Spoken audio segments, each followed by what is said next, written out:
This episode of Limit Break Radio is made possible by our generous Patreon donors, including Siltel Farima of Sargentanis, Vimac Regal of Odin, Magoto Setsumi of Sargentanis. Thank you so much for your support. If you want to support Limit Break Radio, visit patreon.com/Limit Break Radio. And by Alamo City Comic-Con, October 28th through the 30th at the Henry B. Gonzalez Convention Center in sunny San Antonio, Texas. Alamo City Comic-Con celebrates the artists that entertain us through TV, movies, comics, gaming, and cosplay. For more info, including badge prices, celebrity guests, hotel accommodations, and more, visit AlamoCityComicCon.com.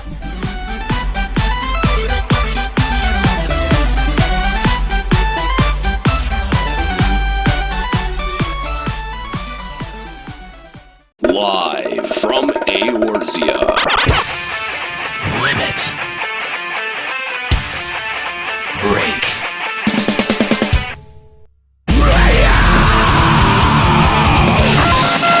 with your hosts, Unhero. Remind me not to piss you off. Kahlo. Thank you. Sorry, what was your name again? Juxtaposition. So your superpower is management. Ascalia. Look, you are an avatar. Let's get that straight. And Mika. How did you get a hottie like that? LimitBreakRadio.com. 5, 4, 3, 2, 1. Welcome to Limit Break Radio, episode number 61. Limit Break Radio, never Limit Broken Radio. Remember that. What? Thanks for joining us. I don't know. You can't break us, trolls. You can't break us. Thanks for tuning in at twitch.tv/Limit Break Radio. Man, do we have a lot to talk about. A surprising amount of info dropped at PAX 2016, and we're going to talk about it. We want to get your reaction to the new planned content referred to as Deep Dungeon by the community, known as what, the City of the Dead, whatever. Tower of the Dead? Yeah, whatever that is. Something. Palace of the Dead. Palace. Yeah, the Municipality of the Dead. The Airport of the Dead. Anyway, thank you for joining us live at twitch.tv/Limit Break Radio. If you want to call in live to the show, Limit Break Radio on Skype, 810-515-8715 is how that is done. Kookie will be standing by to take your calls and forward you along to the show. We'd love to hear from you. We want to hear what your reaction to the Palace of the Dead is, as well as some of these some of the questions that were asked at PAX. I get ready, guys. I'm going to yell at you. Real head scratchers, these ones. Just good ones. There were like 3. There's a personal favorite of mine. There were like 3. Anyway, thank you guys for joining us. LimitBreakRadio.com is the website. If you're not subscribed to the podcast, what the hell is wrong with you? Go get subscribed to that shit. That's over at LimitBreakRadio.com. Yeah, lots to talk about this week, but we're going to start it off actually literally where we left it last week. Last week, we had said that we were going to make an announcement about some staff changes. And we ran long on time. We did. We ran long on time. But we also, I don't know, it was also a little bit purposeful, right? Like, I think it worked out, yeah. I think it did work out. Yeah. By the way, Jimmy Kimmel called. He's really upset that we stole his bit. It is a little bit close to the Matt Damon bit, isn't it? Do you mind if I, since No, you hired him. This is yeah. Unfortunately, ultimately, I'm the one that's going to have to claim responsibility when things go awry. This was your decision. Yeah. There's someone within our little community here who, I don't want to say that they help out, right, or that they're useful, but I think that we put a lot of responsibility on their shoulders, right? Yeah, right. For them just being an average casual listener, right? So it took me a few weeks to finally decide to bring it up because I didn't want to be laughed out of my own studio, right? With all my my host friends here and stuff. But I decided, you know what, guys? Look, in all seriousness, this is what I'm proposing, and I tossed the idea to them. And you still got made fun of it. Yeah, I did still get made fun of, but we now have a summer intern. I would like a seasonal conditional summer intern. Yes. Is that a step above or below Papa Woody? That's a few steps below Papa Woody. Significantly below. Yes. It's like the dirt below. Yeah. Right. These are he's going to be the person who gets coffee for the people who gets coffee for Woody. Right. Yay. Okay. Yeah. All right. But unfortunately, he's not actually in studio, so you don't actually get any coffee. So, without further ado, I would like to introduce you to Skuro, whatever the fuck his last name is. Skuro, what's up, buddy? Hi, Skuro. Jesus, What's up? Stinks in here. Is it Skuro or Lilith? It's Skuro. It's Skuro. Yeah. Okay. It's Skuro. It's always going to be Skuro. In fact, one of the new conditions to your employment is you have to change your in-game name to Skuro. Oh my God! Please, yeah, you need, yeah. But Who even approved this? Girl, man. This was made without my Why you knowledge. gotta I don't approve of this. Time out. Okay, Nika, are you going to be doing... Oh, I would like to point out, Nika, that when he did the first Twitch highlight, he did 1,000,000% more Twitch highlights than you have. Yeah, that's true. No, I did some like back in the coil days. Oh, the coil days. Oh, well, he's been doing them like reliably now. All right, anything post 2014. Yeah. So, anyway, Skuro, welcome to the cast. In the background, we heard Kooky piping up there. Trying to time out. Good. When we first brought him into our little host chat, her first reaction was, "What is he doing here?" Yeah. And then we all spent the next hour changing his name to terrible, derogatory It things. doesn't even work on my screen anyway. No Like, one cares, Nika. I have like my apps, my browsers, nothing. It still just says You never pay attention to host chat anyhow. Yeah. I do. Yeah, definitely. Yes, I She do. pays more attention than she does to my messages to her. All right. Well, look. All right. Everyone in the chat seems to be very, very upset about this. You gotta be kidding me! As well you should be. Damn it, Kahlo. Fuck me sideways. How dare you hire Skuro? Damn you, Kahlo. Idiot. Yeah. So, Feel the love. We need someone to do actual grunt work for us. We actually like Papa Woody. Yeah, which is not something that we expected. No, of course not. No, not at all. But before we continue this, there's actually, Skuro, I actually came across something that after seeing this, I don't know if we can keep you on. And I thought that you know. Yeah, I question this. Yeah, look. You can be a smart dude sometimes, and this really calls it into question. And on top of that fucking stupid ass comment that you made in Twitch a few days ago. Which apparently he was trolling us. All right. I was. But this is something that we came across, and look, we're gonna need some explanation. Yeah, or else you can't continue your employment here. Yeah, we're gonna need clarification on this. Just so you know, we're not gonna be able to send the audio down the line to you so that you can hear it. But I think you'll have an idea of what we're talking about. So, all right. So we've got this video. Kahlo, this is... I found this. Yeah. Okay. Bastard. So you bastard. No, you're muted. You are muted. All right. So let's get some audio going here. There we go. Okay. Trying to figure out his audio issues in the video. Shouldn't be anything on my end because I could hear you a fucking minute ago. This is great, Kahlo. This is real professional. Real professional. Good presentation. Right. Thank you. Yeah. I can't even say this straight face because I know what your reaction's gonna be. Okay. So we got his reaction to the request on video. Seriousness, okay? Mm-hmm. How would you like to actually be a part of Limit Break Radio? Look at that eyebrow. Look at that eyebrow shoot up. That'd be pretty fucking awesome. He's trying to hold it in. He's like, oh yeah, he's trying to contain it. Kooky / Woody level of Limit Break Radio. Because we were talking today, and there's some stuff that's going to be going down, and it's going to take a lot of ground leg, grunty work. So I mean, we are talking about quote unquote intern work. Okay. I know that he's also possibly bringing in another guy that he actually knows in person, who is a fan and plays a little bit of FF. And I've actually been considering trying to bring this up to them before, but I knew that they would just laugh me out of the room. So, which is true. So I kinda yes, held that off was on the it, proper a reaction to little that. bit, Yeah. but, when they were bringing all this stuff up, I'm like, look, guys, in all seriousness, maybe we should tap Skuro for some help with this. Give him access. Boo! To, like, the Look at that Twitch, glimmer in his eyes. Boo! I ain't whatever tapping we need that. him for, so that he can help us. Yeah, with some don't of say this. tap and Skuro in the same sentence, please. What if it's a double tap? He's like, Okay, look, that's fine. Obviously, No, Skuro's a good that's not guy. fine either. He's a smart guy. Juxta chimes in. He's actually really intelligent. We just like giving him shit, right? So, I don't know if we have like an official title for you necessarily. No, we don't have an official. Well, we do now. It's a conditional summer intern. Yeah. So by summer intern, that means he's fired after the summer? Yes. Conditional, meaning that we can fire him at will too. That'd be fucking awesome. All right. I, of course, I do have one. Is he actually hired? Are we actually Oh paying him? Wait, hang on. Here it comes. Look, I'm not even gonna make you do it publicly, dude.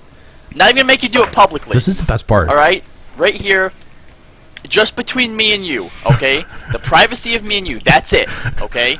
Just for my own sick, twisted, demented pleasure, I want you to try and convince me that Jar Jar Binks is a Sith. He hates this theory, by the way. The joke is that he despises the idea of this I'm theory. quickly looking to see if there's actually like a stream up right now. That was my first. Thank you very much, Cybria, for the patron contribution. I don't blame you, but that's hilarious.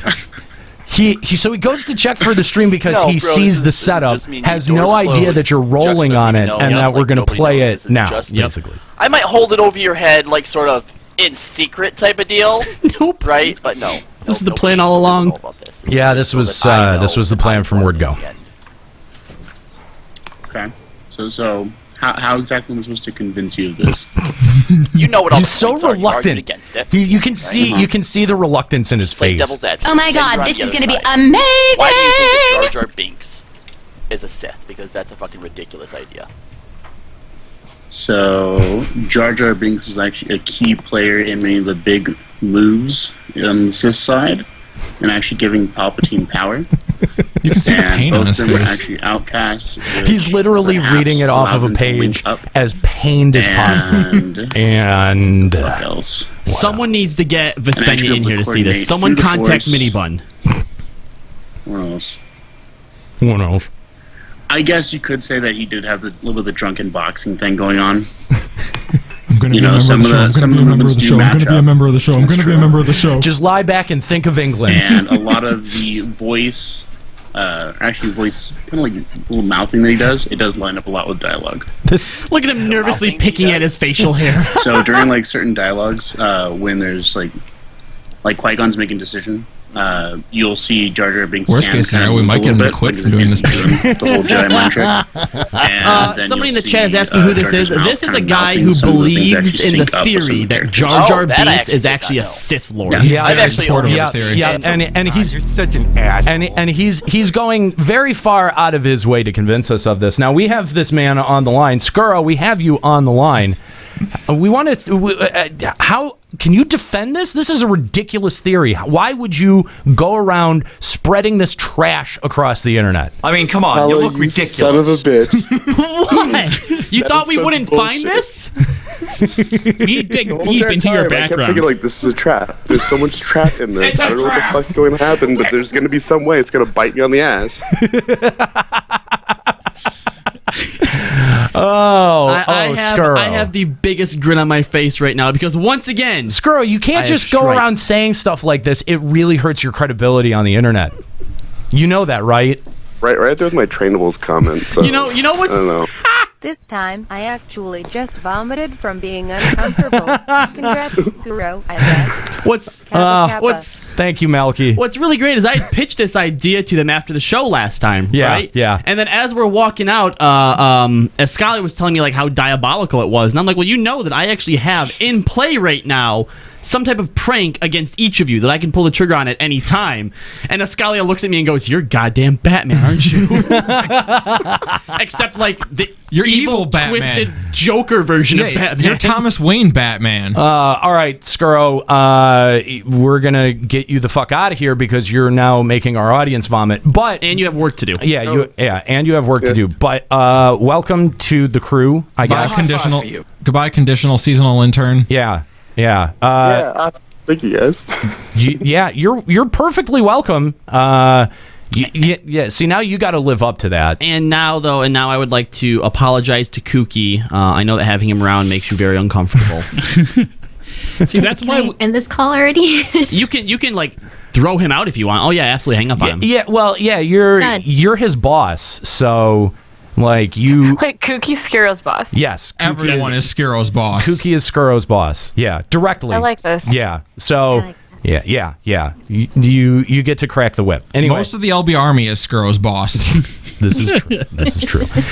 Anyway, congratulations to Skuro for joining the crew. That's about the amount of abuse you can expect, buddy. Just so you know. And also, Kooky, congratulations on your engagement. I know that we had mentioned it on the post show, but not officially on the show itself. So everyone in the chat, light up with some emotes to congratulate Kooky on her engagement. So if you're holding out for Kooky, go ahead and cross that one off. That's right. That's another dream dead. That's right. Missed my chance at Youmacon. Anyway, all right. So now that that's out of the way, why don't we check out some FF14 news? This is a Limit Breaking News Update. Well, we have a solid date on the next live producer letter. That is going to be on the 29th. That's Friday, April 29th, starting at 12 a.m. Pacific. Can view it at the usual suspects, the YouTube Live, Nico Live, and Twitch links. You can find all of those over at the Lodestone or at our website, limitbreakradio.com.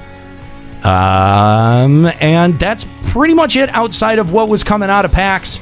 Lots of PAX. That gets its own 2016. Plenty of PAX 2016 news and info and discussion. A couple of hints at FanFest and what we can expect out at FanFest, the types of announcements that we can expect out there, and much more. So let's just get right into it and talk about the PAX East 2016 info. Look, this was the first time that they had ever taken live questions from, they had a bag of questions that were submitted at the booth, but they also took live questions from the audience. Which I'm sure they'll never do again now. So they weren't at least none of them were really awkward, like I was expecting from people who were there at PAX, but some of them were kind of dumb or cutesy rather than important, but they weren't. No one asked them about Limit Break Radio. What the hell? Yeah, exactly. What would you consider an awkward question? I don't know, when I go to anime conventions and you see people ask the same questions of every single voice actor, I really wanted to get into this business. Can you tell me? I know. Oh my god, it's excruciating. It's fucking excruciating. How can I get started? Hey Yoshi. Oh. Just wondering, what do you jacket to? Just who pretend that they have a question and they're like, I made this for you. Can I give this present to you? Oh my god! But in front of everyone instead of going to them privately at the booth. They they wait till the Q&A to do it in front of everybody. Just one time, I want to see the voice actress be like, "No, get away from me, you weirdo." Yeah, but the thing is that I don't know, when people got mics in front of them, it wasn't that bad. Nobody fell to pieces or was stuttering. Yeah, an awkward mess. But at the same time, the questions were literally questions that we've had answers to for quite a few of them months. For months. And that was excruciating. Just question after question of we already know this shit. Can we talk about anything new? And it was just, there was, I don't know, ridiculous question. We're going to start with the good stuff first. You think they were planted? No, I don't. Softball questions as always? No. No, I doubt it. I mean, because they weren't even softball questions. They were questions that Yoshi P just like shook his head to. I know. There were so many times where Yoshi like heard a question he didn't want to answer. He would cover his ears and turn away. I think he did that like 10 times. Yeah. He was like either like embarrassed or upset that he has to answer this question, or like that he's heard it so many times but doesn't have an answer. He's like, one more time and I will shoot the translator. Don't fucking test me. But we should point out that Yoshi P was wearing a JoeNeverFails shirt. That's pretty cool. Yes, that is true, and totally awesome. Congratulations to Joe, who was actually out there in attendance. Yeah, I'm sure he gave him the shirt. I was like, how much want to bet Joe like flags down Yoshi in the back? Will you he did. He got a picture with him and everything and gave him the shirt. Yeah. So one of the very first questions, and looking back at one of the better questions, and I mean, still, it wasn't a great question, but how many classes can we expect with each expansion? Which is a very clever, actually, I gotta give him credit. It's a clever way to ask It's a cleverly worded question. Yes. And Yoshi's reply was, how many? Like, he was like, what the fuck? What? He had the translator like repeat it like 2 or 3 times. He's like, wait. He's asking how many. Did you get the context right? Yeah. What? Like 3 isn't enough. Didn't they say after that though, like they would tell us at FanFest? Yes, they did say that that's where the FanFest tease came in. There was also another small tease, like, and because a lot of course, people pick apart these types of presentations for hints and clues that Yoshi drops. One of the maybe clues was at the beginning of the Q&A. They were like, oh, let's look for no one that has an agenda and nobody in samurai armor. So that, I heard that. Yeah, that could be that could be a hint. So I thought I heard them say that someone was in samurai armor, so they weren't going to pick that guy. I don't know why. I guess I don't know. They didn't show. I don't know why wouldn't you? I don't know why you wouldn't, but I don't know. Anyway, it could be a hint. You're right. There could have just been someone out there who was dressed up as a samurai. Who knows? It was Nika. I wish. So, which is your favorite quest and least favorite? This was kind of interesting. Again, another softball question, but Yoshi P admitting to hating the Moogle quests in Heaven's Word, which, I mean... Not everyone does. Yeah. I don't know. I feel like he would not have said that if the people didn't think that also. I feel like, because it's really hard to say, like, the game that you develop and the people you work with, like, what you hate about it.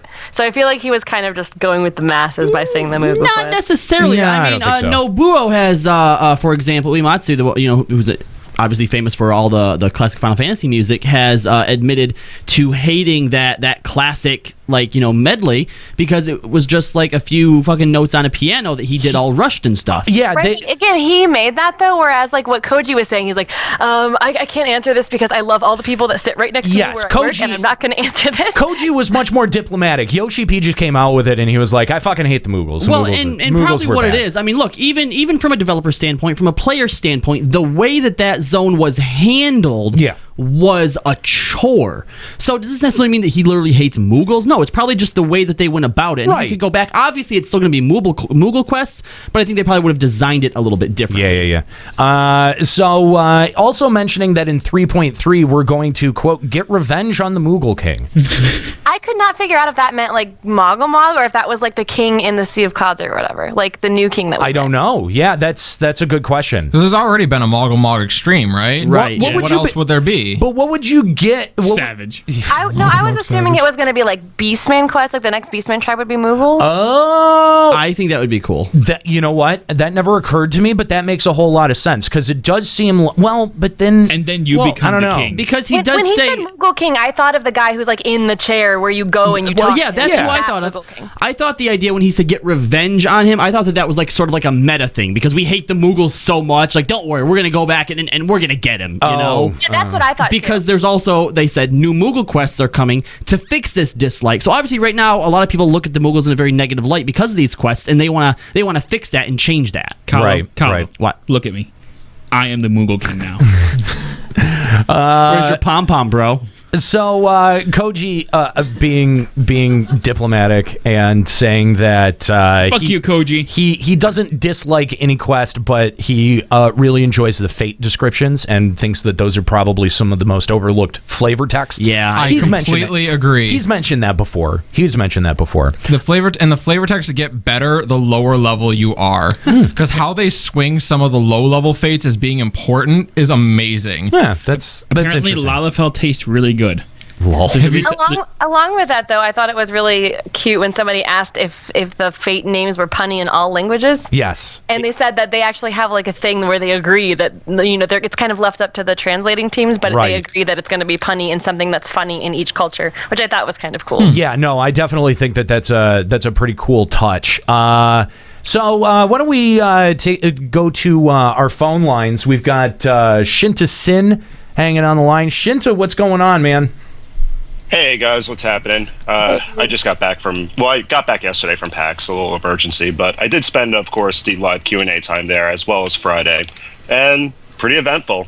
Yeah. Wish I could have stayed longer. Yeah, absolutely. There's a lot that we're going to get to cover. They saved, of course, they set aside 15 minutes to show off the Deep Dungeon feature.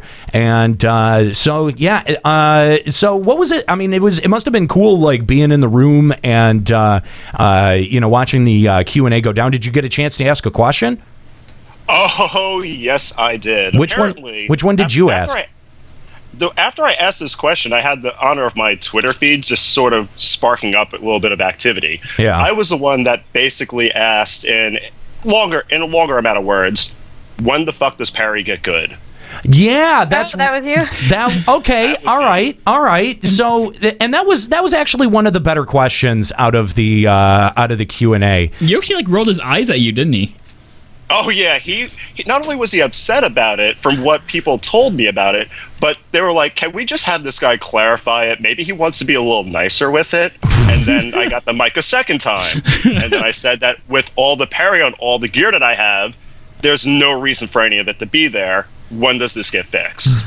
Although what I thought was kind of dumb, though, is they answered your question with the information that they've already told us. Yeah. We already knew that they said that, either in 3.4 or when the eye level goes up, they will change parry. They've said that already, so, why wouldn't they tell us something new? I don't know. The question I had asked, I asked them, what does it go, what are you guys debating on the development side? What does it take on the development side? The first time I asked around it. Right. I asked them, what kind of things, have to go into consideration to make you have to, before you actually do change it. I actually asked, for, more detailed, aspects of it, but, they just kind of gave the general thing that we already knew, so.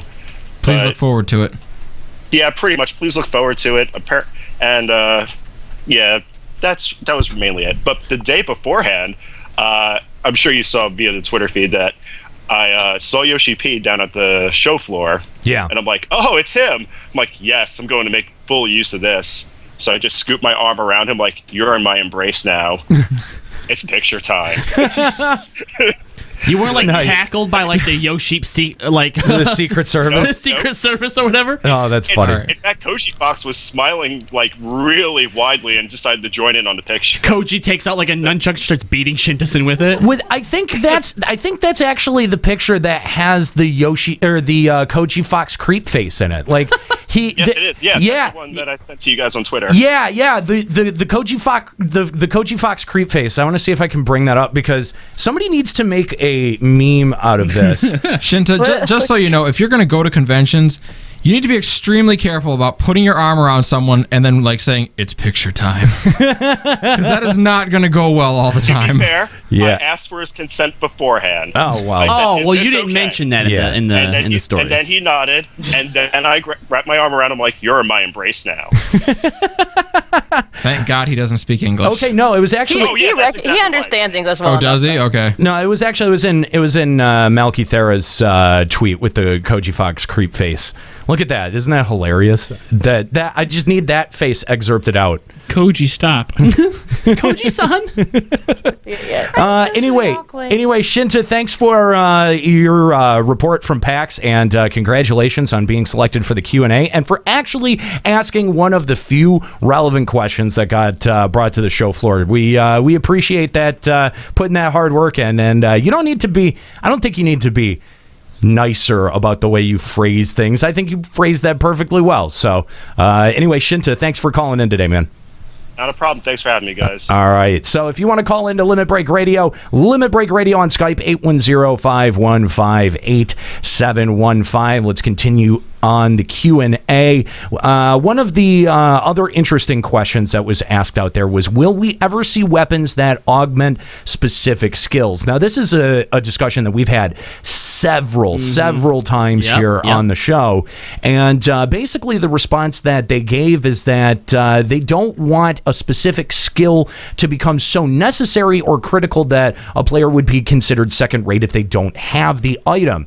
And they cite haste as an example, which I really... And they're not wrong. I know. You know what? They're not wrong, but I don't think that they understood the spirit of the question. Right. I don't think that somebody's asking for another stat to be added to gear. I think that person was asking about rewards other than just a shiny piece of relevant gear at the end of it. Plus, there are a few ways to, I think, alleviate this concern. All right. First of all, when you look currently at the fact that there's not really any like mid-core, that it's all casual content and hardcore content, that I don't think that, obviously it will happen. I'm not saying that it won't happen at all, but I don't think it's going to happen as much to where you're going to get someone who is being refused into a group because they don't have the quote-unquote, top tier weapon, right? Like, for example, if you're in one of those like bleeding edge progression raids, or if you're even, I would say, at Nika's level, you're going to be working to get that weapon. You're going to have it in a pretty timely manner, weapon or armor or whatever has the trait on it, right? Right. Secondly,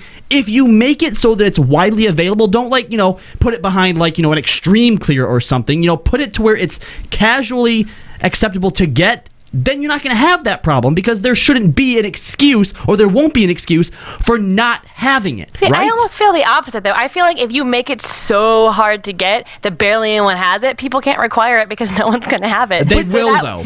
And then that way, if they come out and say that when they balance the raids, if they do not at all take into consideration those ultimate weapons, and they say this is meant to be cleared, and it was balanced with people who do not have these weapons, and that way the rare minority 1% of people who get this item are just a bonus on top, and they're not required because barely anybody has it in the first place. I call bullshit on that, because they say they don't balance raids around healer DPS, and yeah.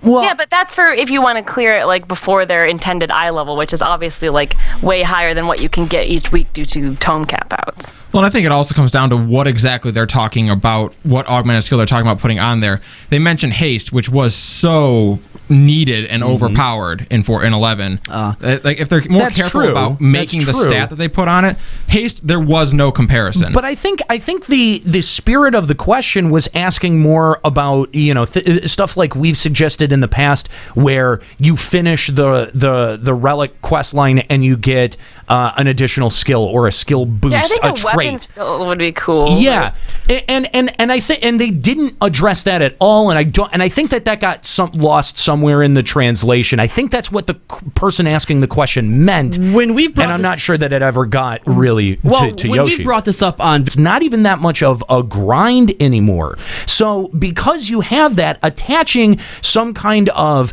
weapon skill or trait gives people a reason to do it. Right? Well, not exactly, but I mean, like, think about what do you think the percentage of players were that completed a 2.0 relic, like all the way to the Nexus or Novus or whatever? A lot of people did, right? So, and if you were to go back and do all of that work now, it's actually a fraction of the work, because they've eased the item requirements. They've eased, because of the level cap, a lot of the challenge has eased out of it, and so it's not a challenge. It's not even that much of a grind anymore.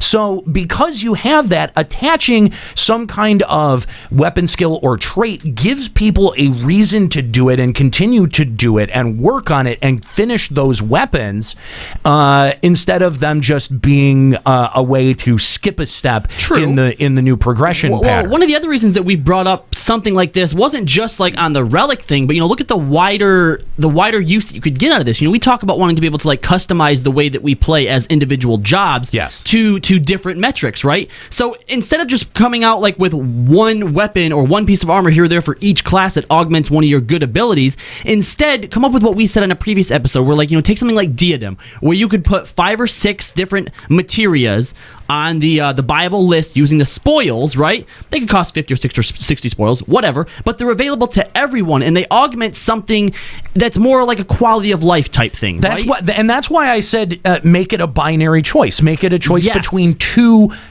different options. That way, like there are players who will be lazy and won't do it, and then you're right that sets them at a bit of a disadvantage. But I don't know. Someone in the chat said, well, people already, and I think that they're using this as an example of why they shouldn't do this. Okay. That people are already kept out of raids based on gear. You're absolutely right. And you know what that is? They're kept out of raids because either they don't have the time to get better gear, or they're too lazy, or they just don't want to do it. That's basic eye level and like damage output though. Like someone else mentioned, and this was a good example, that in 11 nobody required you to have a relic or a riddle in order to be in their party because they were so fucking rare. You could not require people to have it. And I think making a weapon in this game so rare that like 5 people had it, nobody would require you to have it. And see, this is what I was talking about by having a weapon that is completely upgradable right at the beginning of the patch, where you make the requirements for it, you make the grind for it so outrageously long and ridiculous that seeing an overpowered weapon is a very rare thing. It would be an insanely rare thing, and you would look at that person like, oh my god, what kind of like poop sock life do you have? Right, and that way it would be a bonus to any content rather than a necessity. Exactly, and then that way, as patches come out, the amount of grinding that you have to do is eased over time. That way, someone can fast forward a little bit, and yes, you know what? That's going to affect the balance of some of the PvE stuff.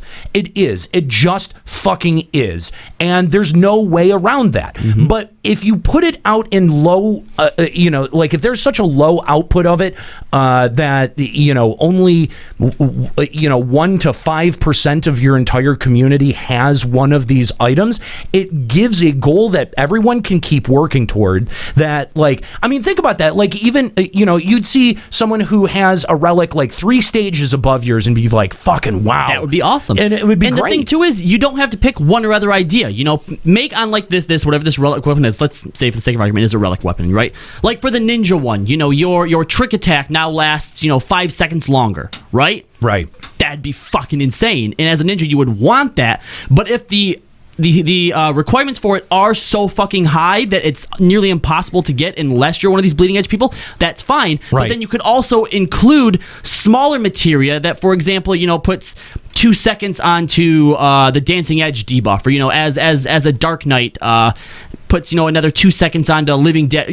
Small things like this that aren't required and that aren't going to necessarily change DPS all that much. But as a player, if you get it and slot it into your gear, you're going to notice a difference. And the thing is that if you provide enough options for your player community and give them a range of things to choose from, it's going to prevent that pigeonholing that they're so concerned about. Right, and also they have to make sure that the things are all equal in value, though, because if people are like, okay, you're a paladin and you have these 4 choices, but the player base as a whole decides that if you're a paladin and you pick anything other than this one, then you're loser. But that's why they can't be, or they shouldn't be as much damage dependent, because I think that's where the line is drawn. If something increases your DPS, that's what you have to take. Trick attack would be a bad one. Well, no, because a trick attack would be on the weapon at the end. That's something that you really fucking want. The other things that you could get easily, like through doing like Diadem or Beastman dailies, those ones would be more arbitrary and just provide quality of life changes.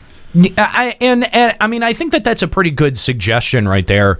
Also, they wouldn't be able to, I think that in PvP, they should be void. But For balance Nika, wasn't there that time where we woke up from the 1.0 to 2.0 transition and people didn't really know. They didn't really understand, like that tanks wanted to stack crit and determination. It took a while, like with people screwing around with parry to see what kind of returns that got to figure out that that's a bogus stat. And when 2.0 launched, I don't even know. Like Warrior was weird, and Warrior was like pretty much as broad as DPS because nobody tanked with Warriors. It was a very weird day when 2.0 launched. Yeah, and the thing is that like if you introduce a system like this where you're augmenting weapon skills or you're augmenting job abilities, then you have to do it in mass. You have to do it in a way that augments all of the jobs and as you said, somewhat equally, so that you don't.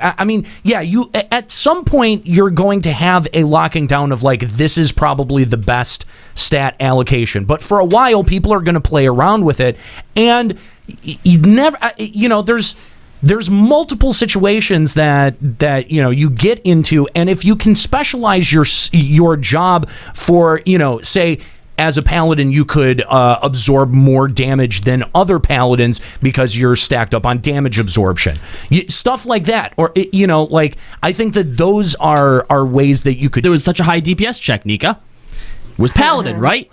People, they wanted Warriors. But you mentioned there was a time back in Coil when there was one Coil where the damage output was so fucking high, you wanted Paladins. You did not want Warriors. Yeah. So it's not. So even if the community does decide, oh, well, you have to have these materia traits, you can't have the other ones, that's going to change at some point. And especially with the fact that this whole, that we haven't talked about yet, but the Palace of the Dead comes out, right? Now that you have a more solo or such a high DPS check, Nika. Was Paladin, right? People, they wanted Warriors. But you mentioned there was a time back in Coil when there was one Coil where the damage output was so fucking high, you wanted Paladins. You did not want Warriors. Yeah. So it's not. So even if the community does decide, oh, well, you have to have these materia traits, you can't have the other ones, that's going to change at some point. And especially with the fact that this whole, that we haven't talked about yet, but the Palace of the Dead comes out, right? Now that you have a more solo or casual, low man-centered content, you're going to have a lot more room yourself to also sit here and play around with different gear options, and this could also lead to the fact they might have to change something in order for this to work, though, since unique gear. But having multiple gear sets with different things on it, so you don't have to worry about completely remateriating your gear whenever you want to switch. You can just switch over to a different gear set. And there'll definitely be a balance that they got to find with it too, because like just on a smaller scale, what's best in A5 Savage may not be what's best in A6 Savage. And honestly, the excuse they gave, which was it'll be hard to balance, I find is really weak, because essentially what you're saying is but then we'll have to try really hard at our job. Yeah. I mean, I get it. You're right. It probably will be hard to balance, but balancing the game and providing a game that players enjoy and want to play is part of it. Now, back in Final Fantasy XI, when we did this, I might not have had that opinion because they were so closed off about communicating with people. It's like, look, it's their game. We're going to play it as they intend to play it. But obviously, they've shown that they are open to discussions. They want to know what we as players want, and they want, at least in some capacity, to give us that. And this is something that is going to... it'll change the face of the game in a way that we will still recognize it, but everyone will be fucking ecstatic about it. Even the naysayers and the haters beforehand eventually will get on board about it. So if your whole thing is, oh, well, it'll be hard to balance, I don't fucking care. Make it happen. I mean, I just, to me, the reward system is lackluster and could be a whole lot better. And there's ways that they can improve on that, and hopefully they're going to take some of the suggestions to heart for 4.0. I mean, I know that they've planned a lot of their content ahead of time, but they've also been remarkably responsive to listener and player feedback. So hopefully they're going to continue to take that into account.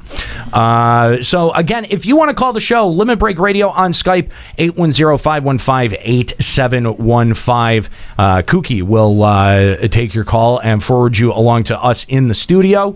There was an interesting question in there about the influence of the brute justice music, which I thought was pretty the cool. music and the raid as a whole, like the style of it. Yeah, and they said that the first 4 raids were presented very sort of straight-faced and seriously, and that they wanted Midas to be a little bit funnier, a little bit jokier, and wanted to include a fight that referenced basically like robot mecha anime. Yeah, no, I thought the raid was really great. The only thing that I think would have improved it overall, like, as one masterpiece, is if there was a way to queue for all of them at once and you literally did them in succession, running from fight to fight instead of being kicked back out and going back in. That's, I think, one of the big strengths that raids in World of, I don't know how they are now, but back when I played in World of Warcraft compared to these is they don't feel like actual zones. Actually, Anira, you brought up on one of our previous shows the way that they did Coil 1. I mean, granted, it was only ADS and then the last boss, but you were actually in what felt like a place. Yes. Yeah. The whole of Bahamut, Coil of Bahamut felt more like zones than anything in Alexander. I mean, well, technically, if you're playing the raids that are current and they're still on the lockout where once you do one you can't go back in, that still has the after you beat A5 you're in this in between zone where you enter A6 and it doesn't kick you out. Right. And so once you get to a point where you're doing all four, you can go boom boom boom boom in succession without actually leaving. It's still putting you in you're zoning between them and being put in a waiting room. Yeah, it's breaking my immersion. Well, essentially, I think you would be more immersed if this was feeling like you were actually crawling up the arm. No, I agree. Which is why I actually liked friggin' Coil 3 or whatever that Sonic the Hedgehog run through, because even though it was super pointless and dumb, it actually made you feel like you were going down and trying to get to the next area. Yeah, and how A4 was an elevator. It's kind of cool. Exactly. No, it gave you a sense of space. It gave you a sense of being in a place that is much bigger than you. And I mean, even Binding Coil 4 that Nika, you just pointed out was an elevator. An elevator that's really just a circle arena, but the fact that it's animated moving down gives you a sense that you're moving through something. It would just be cooler if they had attached some sort of dynamic environment to it, so that when the enrage hit, it was the enrage hit. It was like you were moving into a place that got bigger instead of just a repeating wall pattern that's scrolling by. But whatever, I guess that's a bit nitpicky on my part. So, they did say that the music was purposely composed to reference. I don't know what anime he was talking about, but it was a specific anime. So, I thought that was pretty cool, though. I liked it. When do I get my Brute Justice music, Yo Sheep? Well, they did say that the Primals were getting kind of warmed up and prepped for FanFest performances, so we might see maybe some performance out there. That would be very cool. I'd love to hear. That would be cool, but they did sound. I mean, when he said it, he just said performances in Japan. Yeah. I hope he means all of FanFest. I think they do mean all of FanFest. We'll see. It'd be surprising if they didn't bring him over for the NA I think so, yeah, because, I mean, Soken comes over with the crew anyway. He usually does a panel. I can't imagine unless he's, booked doing something else. Which, what would you be doing? I don't know. So fucking busy. But yeah, no, I thought that was pretty cool, and I would love to see a live version of the Brute Justice music done with a big fat horn section. That would be so fucking cool. Oh my gosh, that'd be awesome. That would be so cool. I want to play in that. Someone invite me. And that brings us to the Palace of the Dead. Yes. Now, this is the announcement that got everyone excited, everyone talking. But you forgot to mention that guys might be able to wear bunny outfits. No. We're getting to that, Nika. We're going to get to the dumb... Way to jump ahead, Nika. We're going to get to the dumb shit. That was the best question. Way to jump off the platform. And you stole his thunder now. Yeah. Yeah, now he's all has sad. no thunder. Now I thought Juxta said that was the most important question, and we were doing the good question. And you don't think that maybe he was holding out, waiting for it so that he could be really excited about it? Now it's just completely gone. Come on, let's be honest. Juxta never has thunder. You know, within 48 seconds, he sucked all the fun out of the... Oh, jeez. So, we got a couple of looks at some of this new content. Not much, not a ton, mind you. Only a couple of screenshots, but I'm going to go ahead and bring one up for you here. There we go. That's the first one. Exciting new content coming soon. It's Neo Nyzul Isle. Yeah, that does seem to be what we're going to be getting. Which I mean, I don't know. I think that's it's kind of cool. What they outlined here is, I think, really encouraging and really exciting. It's kind of what we've been calling for about 10 episodes now. Yeah, right. It's like a mix of Nyzul Island Salvage. Yes, exactly. Oh, Escalia. Yes. What we've been calling for? Lol. It's so cute. You know what I gathered from these pictures is, look at the fucking weapons. I want that glow for my weapon. Well, I don't know if it was a show or a stream that I was complaining, but with the new relics right now, the coolest one to me was the first fucking stage. Yeah. With Ninja anyway, yeah. Oh, yeah. Juxta to look right at the glamour. Yeah, exactly. Juxta looks at it and just sees nothing but the glamour opportunities that exist. But just kind of showing off some visuals here. Sorry, just getting this. Oh, no problem. I would just like to throw out there that Juxta and I are going to be starting a new link shell for when Palace of the Dead comes out. So if you would like to be in it, let us know, and we will put you through a test. Because if you're a bad, you don't get to be in it. Calling it the Deadheads. Yeah. Yeah. Yeah, see, I'm good It's at calling it the phallus with the head. I didn't even notice that glow the first time I looked at this. That's because you don't notice the important How do you not things. see that sword that's made out of light? Because she I was trying to doesn't. screenshot stuff and it just didn't work out, so I was like panicking. Because she doesn't notice what's important, Juxta. Yeah, clearly. Okay. I don't know how Senpai lives with it. But yeah, we see some of the new weapons and the zone design. A couple of people mentioning that looks very Beldian. Amdapori? Amdapori, yeah. Very kind of Amdapori looking. No, that one's glowing too. What is up with the Black Shroud and having all of the undead? I don't know, man. Isn't that where Tamtara is too? Yeah. Yeah. No, you're absolutely right, Escalia. Instead, maybe what they should do is everything in the Black Shroud they make should not have an overall cohesive theme about it. Let's put like a rainbow bridge in there. Let's get a pot of gold with leprechaun warriors fighting hype. around it. That sounds fun. Can they have unicorns too? Yeah. If you want to call and let us know what you think of the new mode Palace of the Dead, Limit Break Radio on Skype 515-8715. I was starting to give out the Final Encounter Cast number. But let's take a look at the specifics here of Palace of the Dead. So it says, recently discovered in the Black Shroud, the Palace of the Dead is a bottomless dungeon populated by an army of undead souls. Those who dare brave the depths will face an ever-changing layout protected by powerful magics, which will sap their very strength.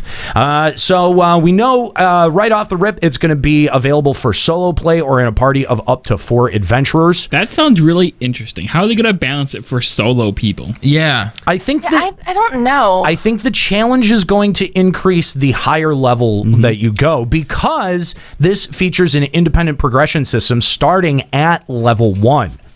So when we all queue in, regardless of our level in the overworld, we're all going to be starting from level 1. A way that it could work too is if you go in as a party, maybe you just progress level by level, but doing it solo, you have a chance to progress, by like multiples of 5, for example.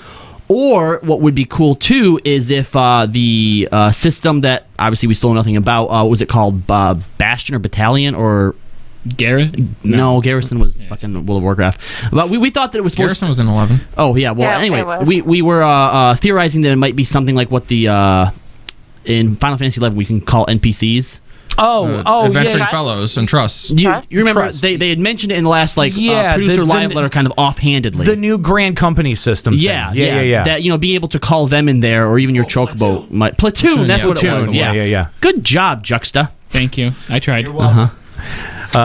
So there's a current level and progression autosave on select floors. Restart after being killed from save points.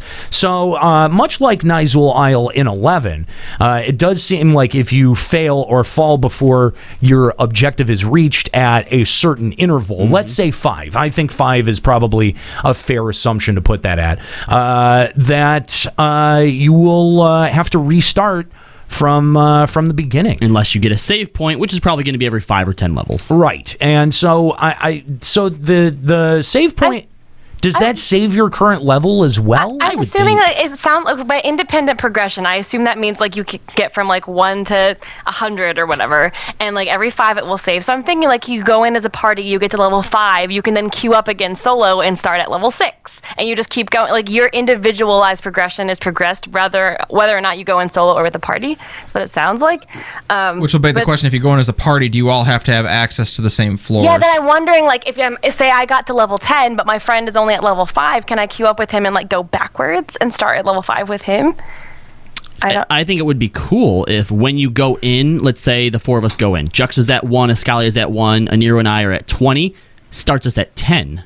Or maybe it just decides what the difficulty is. Are you kidding? Because they're going to get wiped up if it's 10. It should probably sink to go down to the lowest person. Yeah, it would have to sink to the lowest. Yeah. So normal benefits of eye level are negligible in the dungeon. So you'll be able to enhance your strength via items found in the palace. Now, what this is not clear on is if it's gear or if these are temporary items that will give you power. Much like Nyzul Isle, where you had temp items that would be able to be used to enhance your strength. Yeah, or it might be like very salvagey. Things are restricted, and then you get a potion that like unrestricts your magic usage or unrestricts your like strength stat or something like that. Right. Yep. Speaking of salvage, they did say that there would be stuff that would lock your magic. Certain floors would lock your magic or abilities, and so that does sound very close to salvage and Nyzul Isle, because certain floors of Nyzul Isle would lock abilities as well. Correct. Avoid detection from archaic gears. Light the lamps. Fuck this game. So it is scheduled for release with patch 3.35. And there's going to be bosses that await on multiple floors, and new floors will be added with future updates, and a score ranking system is also planned for a future update. I'll be interested to see people trying to compete to see who can get the furthest in here playing solo. Well, they said they might actually add that ranking system, that what it says at the bottom, a score ranking system, where they said it would be a solo system on a job-by-job basis to see like who could get farthest as a white mage or who could get farthest as a monk, etc. They did say that that's like an official thing they might actually add. Yeah. So a lot of people colloquially calling this Deep Dungeon. This is a feature that we've seen from Final Fantasy Tactics. They called it Deep Dungeon. They sort of referred to it as Deep Dungeon too. But this was a feature that we saw in Tactics, and it does seem like it is very much influenced by Nyzul Isle. And for all of the stuff, all of the criticism that we've been providing over the past couple of years, what do you guys think about this? What are your thoughts? We'd love to get we're going to go around the room with our thoughts, but we'd love to get your thoughts as well. Limit Break Radio on Skype, 810-515-8715.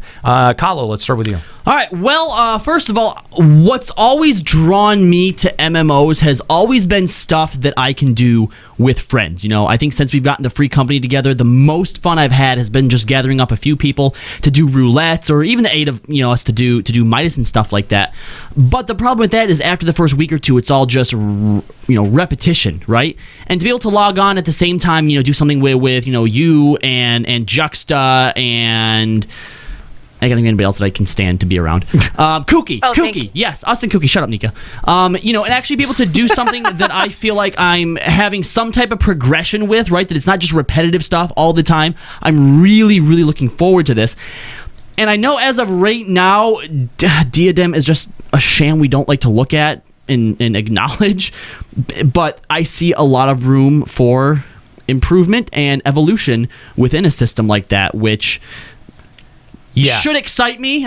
But again, because of Diadem, it kind of apprehensive to say that. But I'm excited. It sort of blunted your enthusiasm for it. But I am excited for this. I think the fact you can do it solo or between 1 and 4 is really, really cool.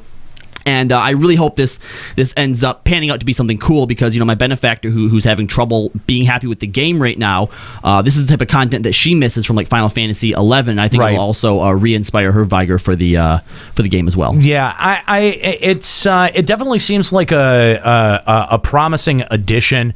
What we don't know why would you want to go in solo between 1 and 4 players? Nika, I think that this fills a hole that we have been very vocal about, that there is no challenging 4-player content. Well, now, hopefully it's going to be challenging.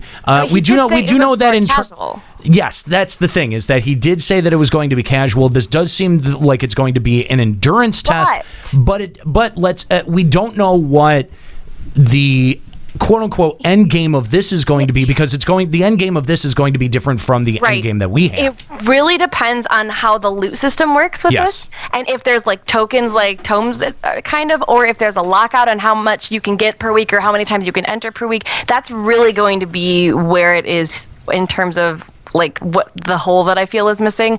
Like if I can go in with my 4 people, but we can get farther, say, than someone who only goes solo, that would be cool, because that would mean that I could have like the four of us that we've been trying to just get our schedules together. When we have the 4 people, we can go and we can get farther. Or maybe like how I know that in Salvage they had different ranks, and once you got like so far in a certain zone, you would go up a rank and you can get different gear and different things for turn-ins.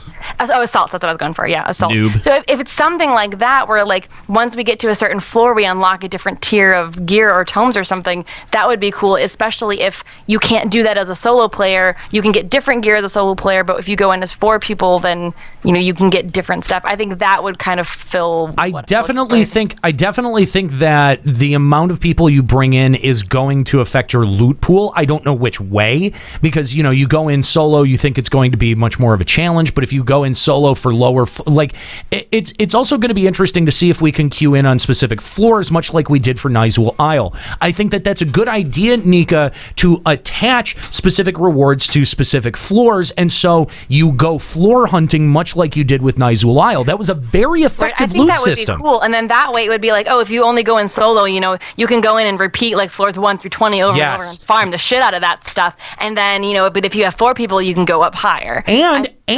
it's cool because the more like the higher level you are, the smaller pool of people that you are going to have that are going to be able to queue in on those levels that you're at.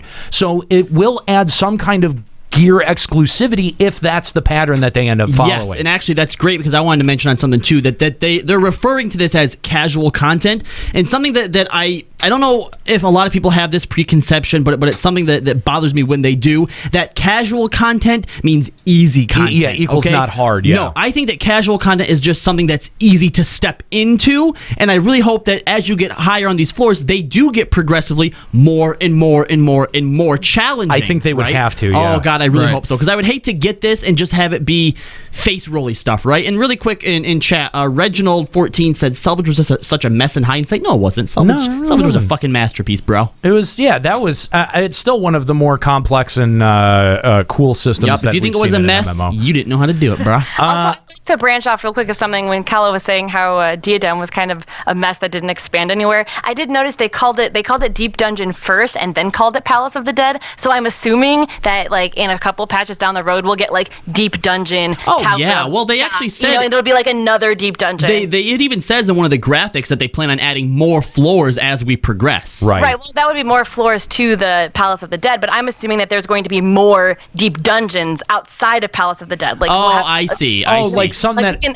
They'll have like a different completely theme different or something. zones in the future. Like maybe we run into the sky and Sky Tower in the clouds somewhere. Castle in the sea.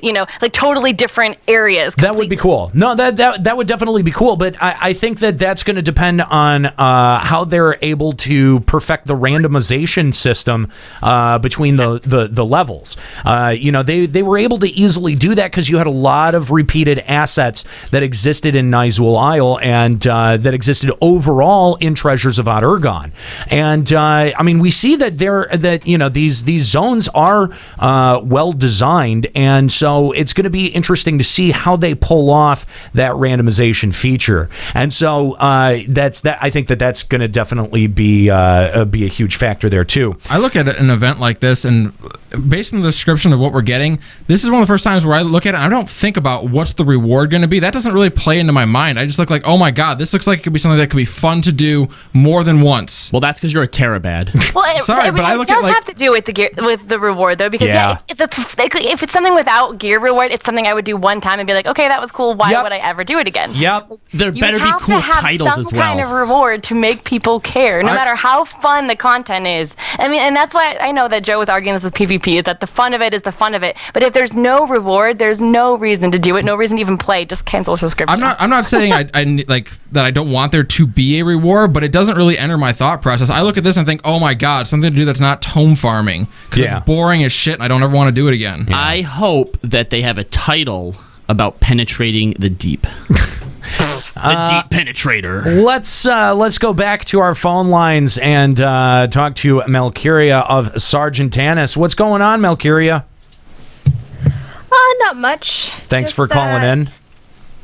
Thank you. Thanks for having me. And Malky, you definitely called in because you're a fan of the salt, not a fan of me, right? Wink, wink. No comment. Salt on the show. She called you a slave driver, man. Anyway, so thoughts on the new Palace of the Undead?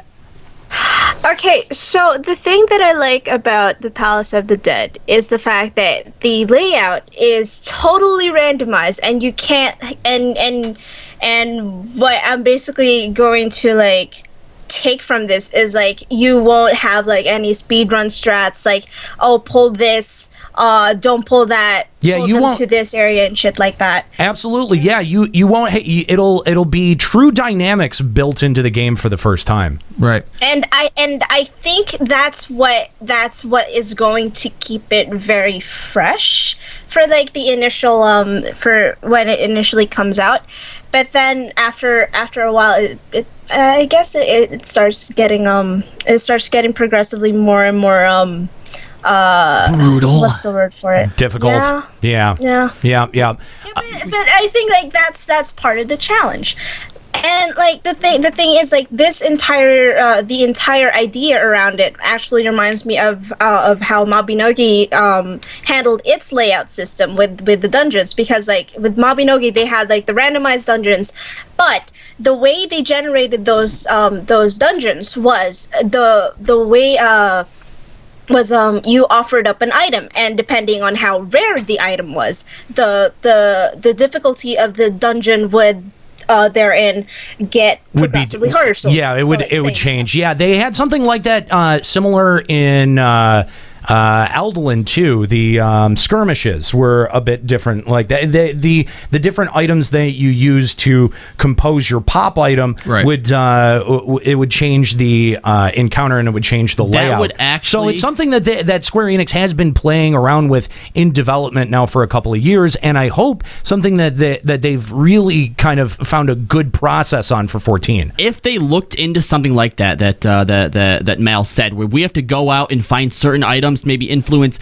the type of monsters or the type of environment that's in, maybe not in the Palace of the Dead, but going forward, sure, that would be an excellent way to get people to go back into older content. Make it so that certain items maybe only drop from fates or random monsters in certain zones. Yes. Or if you want to have a chance at some type of like major rare item, you have to get something that drops from like Final Coil or one of the Final Alexanders when we get to that. Yeah. That would be the best fucking incentive for sending us all over the fucking world. One of I think the big oversights of Diadem was that they didn't connect it to anything, the overworld as much as possible way. No, they did a little bit by having the relic items that you needed to gather out of there, like the crafters. The crafting ones that you could only gather them out of Diadem. That was it was pretty much literally the only thing that wrapped back around into the overworld. I'm pretty stalwart in my theory that crafters in Diadem don't actually exist, and those high quality items just randomly materialize on the auction house. That's what I think personally. They come from retainers. The other thing that I hope that they add in here that we see is the return of real dire mites, not those big scorpion things, but like the creepy, ones from FF11 with like the 8 legs, dudes. And they could be like, what if they were being ridden by like those gremlin things, right? And they had like little spears they threw at you too. That'd be cool. What kind of noise would they make? That's the gremlins. I don't Yeah, think they would make Dynamites that really one. made noise in 11, did they? The Dynamites would make like a terrifying. Oh, you know. Oh no, they would shriek when yes, you kill them. just like camel spiders. Oh, ow. Okay, Like stop. camel spiders. Yeah, terrifying.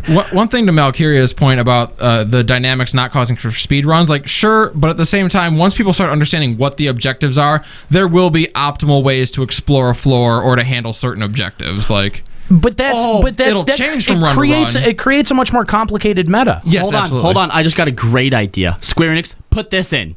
So you zone into a floor.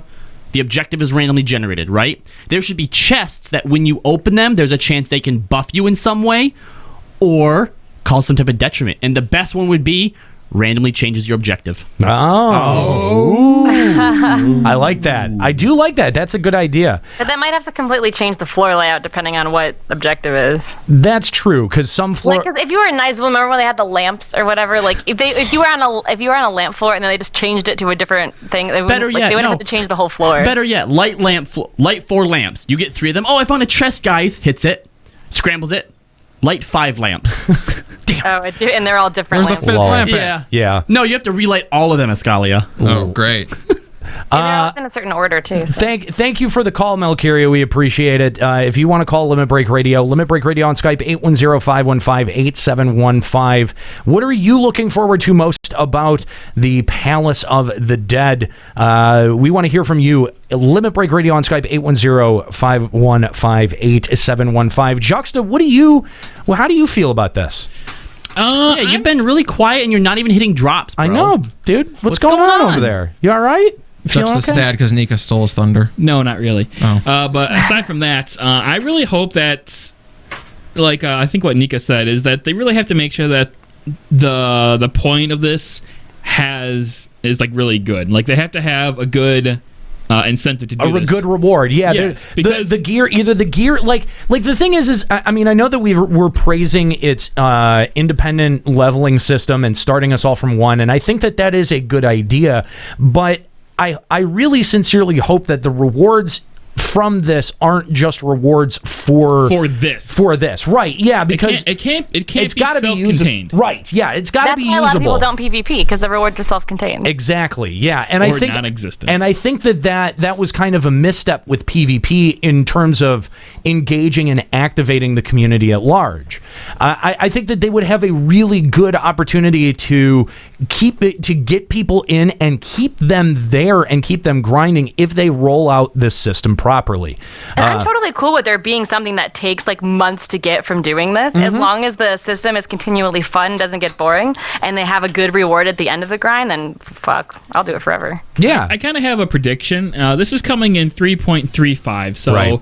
this is probably going to be the catch-up mechanic. So this is how everyone's going to get to item level like 220, right? And 240. then probably after that, You mean like 240? 240? Like I think think 240. Well, 240 is at that what point, the if we Salvage gear is. yeah, Okay, we would be 240 catching up because they would have already put out the next. Yeah, then this is gonna be like basically the Diadem Yeah. for this 3.3. So it's gonna be like item level 240, and then after 3.4 comes out and the item level gets boosted, I think it's probably gonna be dead content. See, no, don't rain on our parade, Juxta, goddammit. I would hope that the catch-up patch actually sees Diadem getting an extra area with the 240 gear, and that the Deep Dungeon is a completely separate concept. I agree. I hope that that's the case. I hope as well. I'm not holding my breath though. Yeah. See, the thing is that what makes me really nervous is that they have not made one mention at all about Diadem. But the other thing you have to keep in mind too, this is slated for patch 3.35. Right.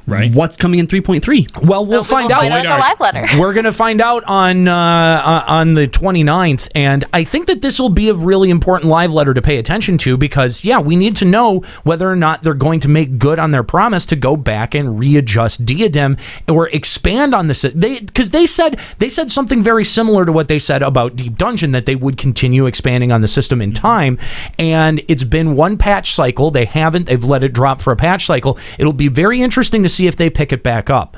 So and that's the thing. I hope that they do, because that's a variant of content that you can do but to get current gear between Diadem, Deep Dungeon, and tomes and raids. That's now 4. That would be 4 potential outputs, for gear. And I think that one of the things that we've been saying for a long time is like put more gear output in.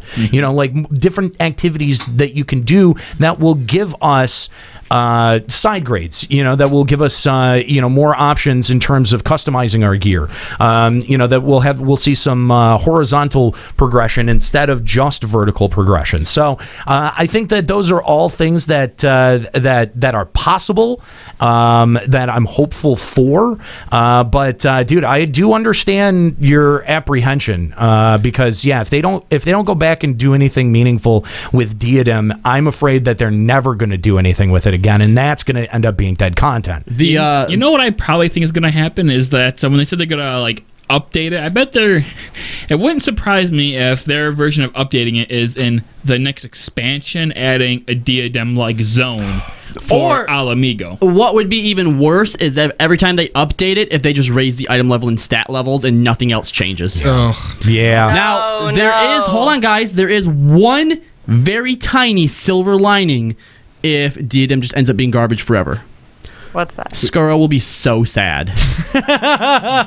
Well, you're not wrong. He goes there all by himself. I see him every once in a while, and he's just probably in there masturbating to the Brachiosaurus or something like that, because he's fucking weird. Anyway, let me ask, what do you think would be an appropriate reward out of this system?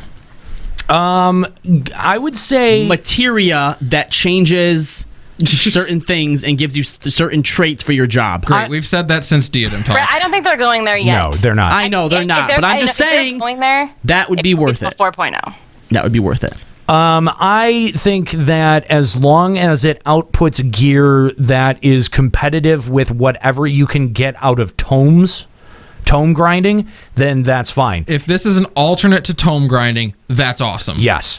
I think, because, that I think would be a fair reward.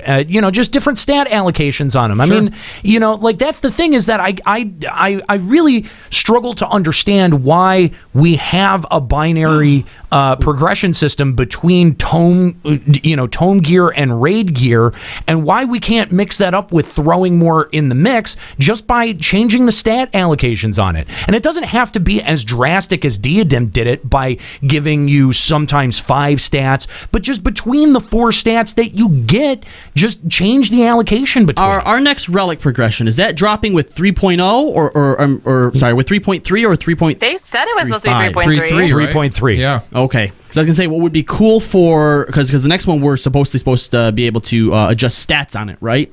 Is if certain materials within Palace of the Dead dropped, that those you had to gather for certain stats, Ooh, and the best ones were on the highest floors. Like red gems were determination, blue gems were this and that, and a rare white gem that could be anything. See, I don't think I think as long as relevant gear, again, I'm going to go back and cite the way that Nyzul did it, because I think that they did a really, really creative job with it by having gear output that came in intervals of 20, right? Yeah. You had the saves at every 5 floors, and then you had your gear confrontation every 20 floors. And that meant that depending on whatever slot you wanted to fill with gear, whatever you were hunting for yourself, that you had to either go in hunting floor 20, floor 40, floor 50, floor 60. So it wasn't like the higher you went, the more challenging it got, but you were hunting. It was always challenging. There wasn't a point where Nyzul wasn't challenging. Depending on what you want, just depending on the area you went hunting in. Exactly. I think that would be another way to organize that content. Something else that Nyzul did well that I don't think FF11 appreciated as much, but we could, is whenever you killed a notorious monster, they had a chance that they could drop whatever their drop was. Yes. Now with FF11, I think a lot of the times that ended up just probably going to the auction house, right? The drop rate was so minuscule. It was, but I think what would be cool about Palace of the Dead, which would add just another little thing to it to make it a little bit more unique and a little bit more cool, is if there was a chance to get chests that could drop, randomly statted stuff. So that way, even if people aren't still doing it for their progression or they've gotten to the top or whatever, this also still keeps you coming in, maybe trying to get some awesome drop like that. Absolutely. And it's not like it's going to steal any of the Diadem's thunder right now. Yeah, no. Well, I mean, it would depend on what they would if they adjust it and how they adjust it. In the future, yes. Yeah. So, but the thing about Diadem is that that's all random. And that's been one of the big criticisms is that there's a little bit of chaos. You can kind of control, the attribution and popping and being able to throw as much DPS and getting that attribution for the kill. You have a little bit of a degree of control on that, but then you have no degree on control of what the stats are of the items. So if they kept Diadem doing that and they took Palace of the Dead and said, well, this is a way that you can guarantee yourself a 5-stat drop, then there you go. That has its own incentive built in, and you're not killing your incentive for raiding either. Right. So that's going to be the thing is, how do you balance this with still having the proper incentive to raid? I mean, I don't know. It's a tough question. It's going to take it's going to take a lot of thought on the part of the devs, and obviously this conversation is nothing but speculation, but it's going to be interesting to see what they end up doing. Again, if you want to call the show, Limit Break Radio on Skype, 810-515-8715. You can also join in on Discord at limitbreakradio.com/Discord, and that's where our next caller is calling in on. Alteran Polar of Genova calling in on Discord. What's going on, Alteran? Not much. Just hanging out. Right on. Thanks for calling Limit Break Radio. So what do you want to talk about today?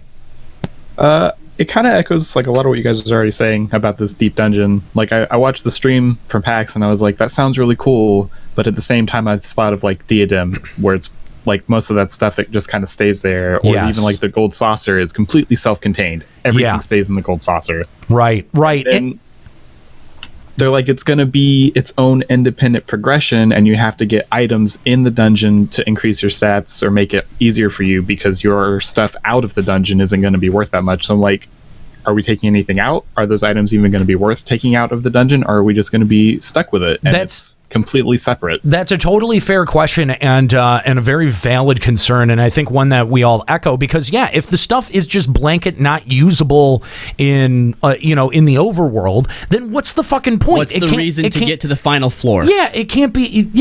Having a system that is entirely self-contained it sounds like a good idea, because you're like, well, only the players who really want to do that will participate in it, and they'll be able to get rewards that they can use within the system. But there has to be rewards that penetrate outside of the system as well. There has to be, because if you don't do that, it kills the incentive for people like me who don't want to get to floor 100 just to see what the fuck is there. I want to do this to get some good loot so that I can, pump out more damage with my carve and spit. You know what I mean? Like that's what I want to see. And I feel like Square Enix has really kind of in a very fearful way clinging on to the eye level system and just not letting go and not opening up to any kind of new methods of stat allocation like we were talking about earlier, or allowing for progression beyond what is already available, because they're concerned about the balancing of PvE events. And I think that is a really, really shitty way to kind of like keep us paced in the content. Well, maybe Senpai would notice you a little bit more if you carved and swallowed instead. Jeez. I've been holding that one for a while. We've noticed. Boo.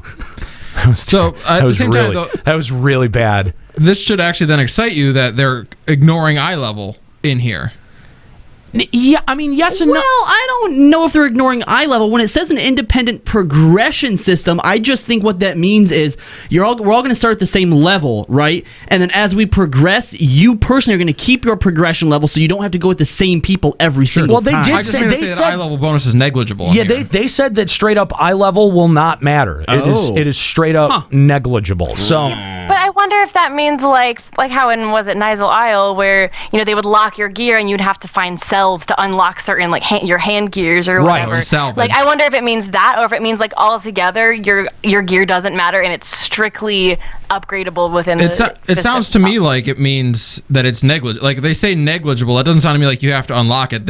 I think they would word that differently. To me that says like either like kind of like how gear once it's item level capped is a bit negligible. I think it's going to be similar in that way that we're going to be synced to eye level 1. If we're in there as level 1, we're going to be item level synced as well. But no, right. But then I wonder if, say, we get to level 60, I mean, is our gear then, even though we'll be synced to 60 or whatever, like, does that mean that, you know, the people who have the ESO gear or people that have the Savage gear, your eye levels are going to be totally different. So I think they would have to still restrict that somehow. I think you're right. In the first post I read about this, they made it sound like they wanted it to be someone who is level 60 with like really good gear could play just as easily with someone who's level 40 who's not even level capped yet. Well, yeah, and that's what they had said was the point of the system. That says to me the eye level is going to be hard capped to whatever level you are.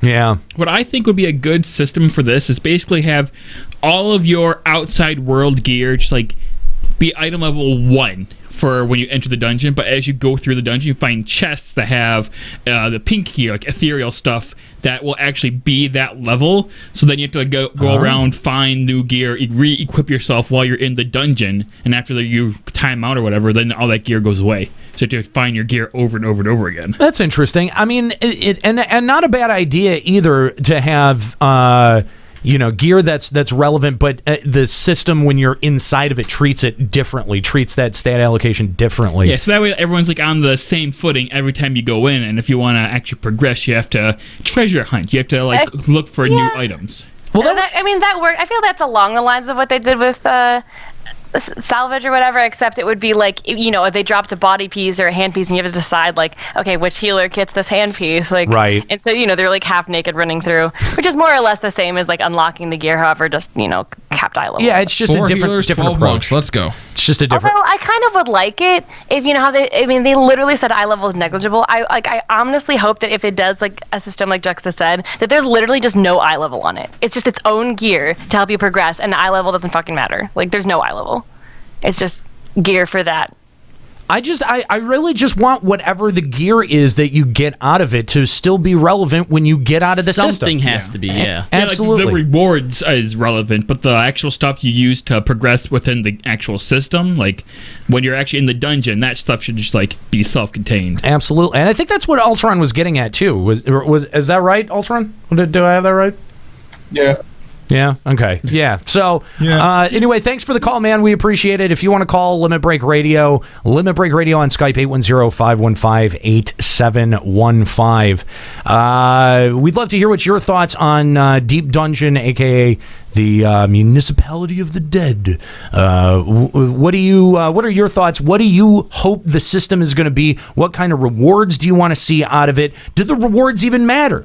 Do the rewards even matter? Like, I mean, because we've been saying that they do. Maybe you don't agree. Maybe you think that it can be an entirely self-contained system. Well, we want to hear from you. Limit Break Radio on Skype, 810-515-8715. And a lot of people, again, aptly pointing out the similarities between this and Nyzul Isle and Salvage.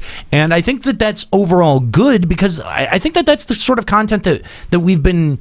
at least we in this room have been asking for, and I think that at least portions of the community at large have been asking for. But, you know, one of the other conversations that I've seen come out of this is like, why do we want to go back to 11 content? This is FF14. Why is this something that's even remotely desired? I don't think it'll be the same. No, it's definitely not going to be the same, but like we can see the influence already, even just hearing the description of the system. Obviously, there were things from 11 in a design aspect that people liked, you know, so it's not like just going back to something that pulls a little bit of inspiration from it means we're going back to 11 and standing around in fucking king zones all night long as much as Nika fucking wants to. Right, well, I'm not going to say I want Nyzul Isle. I just want a dynamic event, something that changes every time I go in. That is like it's the underlying concept that we're looking for. Besides, they've already done Einherjar like 18 times at this point. Oh my god. It's Einherjar. It is Einherjar. It's Iron Jar. It's Einherjar so fucking hard that loot drops from the sky. Iron Jar Jar is a Sith? That too. Well, only in Skurrow's mind. Only in Skurrow's mind. Only in Skurrow's mind. Yeah, but no, I think that the comparisons to both of those systems are fair. But as I said, the other conversation coming out of that is like, why would we even want content like this? And because it's new and it's different, fun. And it was something that everyone thought was fun. I don't know. I think that there might have been people that didn't enjoy Nyzul. Well, they can from fuck 11. off. Well, I mean, there probably were, but I think it was a minority, and I think it was probably people who didn't have a good group in general. I think that the overall consensus was that it was good. If they were people who who just flat out hated the ideas of Nyzul Isle and Salvage, good. Go do every other event in this game. Yeah, pretty much. I mean, it's I don't know. Like I think that this is. I liked the FF11 presentation of content overall, and I think that that game did things very well, and it motivated me in ways that FF14 doesn't. Yes. And so when I try to compare FF11 and FF14, I look at what types of things and what types of situations motivated me the most to get more out of my playtime, because I still feel like in my heart that as small as it is, that I do, I was more motivated by 11, that I did get more enjoyment out of 11, and so in some ways I seek to recreate that in 14. Motivation and enjoyment do not go hand in hand. I would like to point out. Yeah, not always, but it was like it's sort of the same enjoyment that I get now, because I've been able to appreciate it and come to a place where I enjoy the game out of Dark Souls 3. I think what they need to do, or what they're doing currently, because, when Diadem was first coming out, we were praising it in the same way that we're praising Palace of the Dead right now. But even though it had somewhat of this randomized dynamic to it, there were other aspects of it that fell short, and that was the incentivization, right? So the problem is they can't just look at one thing from 11 and be like, oh, people love this, so let's redo it. It's the same thing as fucking Warner Brothers looking and being like, oh, Deadpool was rated R and did awesome. Let's make everything else rated R. Like, that's not why it did good. You have to look at all the aspects of it, right? If they take a new, cool, dynamic system like this and put it in, and it's completely self-contained with no rewards, you're right. The Diadem's gonna happen all over again. Why do we want to fucking do it, right? So you have to look at the multiple aspects of it and make sure that it has enough to draw people in. Yep. They have to be able to enjoy what they're doing, but they also have to walk away from it and have something tangible to be like, I made progress today. Right. Well, I mean, if you look at Nyzul, you got your piece of gear every 20 levels. You could do the boss fight to get a piece of gear, and when you got to floor 100, you got the runic key, which would let you get your new weapon skill. So those were both major things, both to encourage you to climb and to farm. So it brought people back to it for different reasons. Can they deliver on something like that in 14? I think they can, because they've done it before. And that's the thing, is that, when we say, look to 11, I don't think that anyone, you're right. Like you, Kahlo, you had joked on Nika for, wanting to sit around camping Ground Kings, but I don't think that that's the type of content that anyone is asking for. Nika is. No, I'm absolutely not. Go away. Will you stop asking for that kind of content, please? But the thing is that there were a lot of very valid things that FF11 brought to the table that people liked, and this is one of them. Nyzul and Salvage was probably two of the most celebrated pieces of content that weren't just zones that you go into to get high-level rewards out of. Sky, Sea, those were high-level zones that you just got rewards out of by fighting hard monsters. I feel like I'm just so jaded when I think back on motivation from 11. Maybe that's part of my problem with my blindfold right now. I feel so much more enjoyment and fun coming from 14 simply because my motivation for playing 11 was, if I don't show up, I lose DKP. That was my motivation, and I'm like, I hate this. I hate every that was sort of self-imposed by what do you by the community, and that's the only reason I did Ground Kings. I was like, well, I'm online, and if there's a Ground King, I'm not allowed to do anything else. You had a choice, though. You had a choice whether or not to do that, because you could choose to then I would get kicked from the link show. You know what, Nika? There is a email we're going to read later in the show that is so relevant to this point right now. Okay. Yeah. But I mean, that's on you. It's on you. You you could have found another group. Yeah. You could have made another group. I mean, there Yep. were a bunch of different actions that you could have taken being put in that situation Except the that thing you is with didn't 11 like. is that because it was also competitive, like you can't really make another group when there's like 5 in-game link shells who all bought for the kings. Like you cannot make another Well, group. you know what? You know what this is? It's your comeuppance, Nika. This is what you get for cheesing a world first by logging out during Pandemonium. Oh my Warden. god.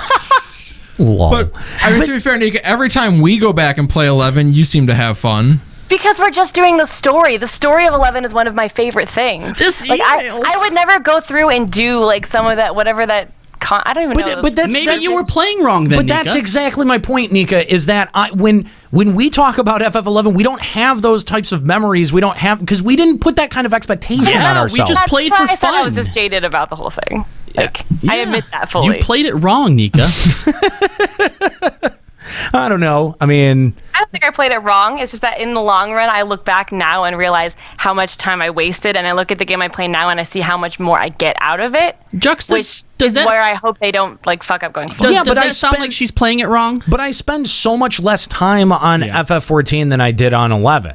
And still get more reward, which is awesome. Well, but I look forward to it less. Like there are some times when I log into 14 and I'm like, fuck this. Like it feels like a chore sometimes. Last night after I did Beastman Dailies, like I wanted to play more, but I'm just like, yeah, there's nothing to do. Exactly. No, I'm not even saying that that's a bad thing, because when I log on, like when I go home and log on today, do the exact same things, I'm excited about it. But the thing is I never had that reation to 11. 11, it was like I would constantly be thinking about 11 throughout my day. Hold on.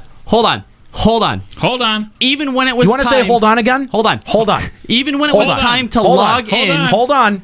And look for party as a level 55 dark for another 3 consecutive hours. No, but you were looking forward to that? See, I think part of it had to do with, one, we were younger. 2, it was most of our like first in-depth MMO, most of us, not all of us, and that it offered something different than other video games that we played. Now we have a lot more life experience, we have a lot more MMO experience, and we have a lot more going on in our personal lives, and it changes the way we look at an MMO. I don't know. There is something in. See, that's the thing is I can't put my finger on it. I've thought a lot of. I've spent a lot of time thinking about this too, and there's no one thing that defines it. It's Right. just that FF11 had some kind of quality about it that made me much more engaged and immersed in the world. I think it had to do with the time, though. And it might be. Because I feel like it say 14 was the game that was first, and then 11 came out now with us like being older and being whatever. I just think it wouldn't be the type of game we would play anymore. I don't think that's true. I'm going to disagree as well. And now, had 11 been Anero's first game, I might have said it's the Magic Year first MMO, but he played so many other MMOs beforehand that I think he kind of debunks that theory. And thinking about it, I'm not really sure that I can even put a finger on it either. I think it's just the type of investment that you had to make for FF11.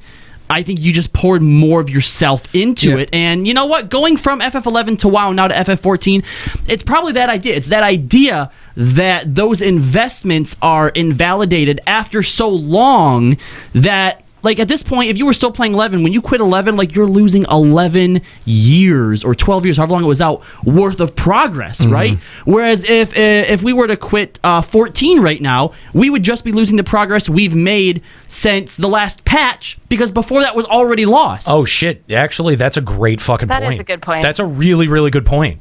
I never thought of it like that. You know, that is a good point. Like, when I think about it, like, do you remember when the whole, like, Salvage dupe happened and, like, so many people got banned? Like, I was thinking the Lord that may possibly exist, that my link shell had never heard of that, because I'm like, if my link shell had heard of that, I would have been roped into doing it, and I would have done it, and my character would be gone. I remember sitting and thinking, like, I would quit the game. I would not start again. Well, first of all, you wouldn't have a choice. Yeah, exactly. No. You can make a new character or whatever and start over. Yeah. But imagine I was starting thinking, over in 11 right now. I was trying to think of, like, oh my god, I've done C, I've done, I've done Limbus, I've done all these things. Like, I can't do that again.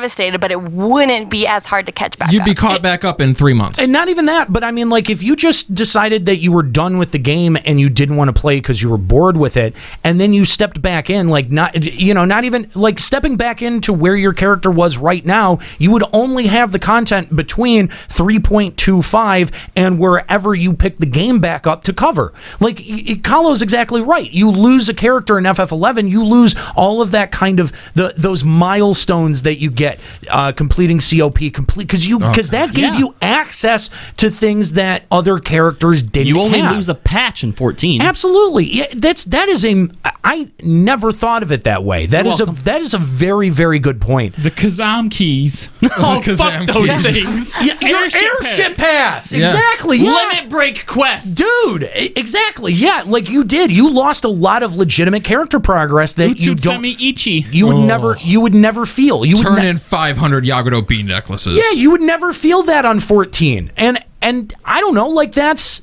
to me, like, to be fair, a lot of that is just because the grind was so long, and we know that in nowadays day and age, nobody likes those grinds for every single reward. So I think 14's trying to find that balance where there's enough reward without the feeling that like the only way to accomplish something is by grinding for 3 months. Well, that's fair. But I remember looking for every possible spare moment to play 11 because I knew that the stuff I was going to get done was going to matter forever. Yeah. Whereas in this, I'm like, okay, well, I could finish this patch, or I could wait a patch, do other stuff, and then catch up immediately anyway. Yes. Even if they did have big grindy things, Nika, so that it felt like an accomplishment, the next patch, that accomplishment is gone. It's eased. The requirements for that is eased. And people can say stuff like, "Oh, but you did it, before it wasn't. It doesn't matter." Yeah, because it doesn't. It doesn't actually matter to you now. Right. Yeah. If you look at people in 11 today, all of them still keep their god gear or their scorpion harness or their noble's tunic, all those pieces of gear that aren't useful anymore. No one got rid of them. They still hang on to them because they spent forever getting those, and they meant something for a very long time in the game. If nothing else, you throw it on your mannequin. I don't feel any attachment to a single piece of gear I own in 14. I don't either. Neither do I. No. If I lost every piece of gear I owned outside of what I was wearing right now, I wouldn't care. No, you're absolutely right, and I feel like like that's sort of the types of motivations that Square Enix needs to be considering when designing new content for FF14. I mean, and I get that FF11 was built with an entirely different mindset in mind. Absolutely. Yeah, when you have a progressive eye level, it's very difficult to make that happen. But I think that we've identified ways where you can make it feel like there is a sense of progression beyond just the next two patches.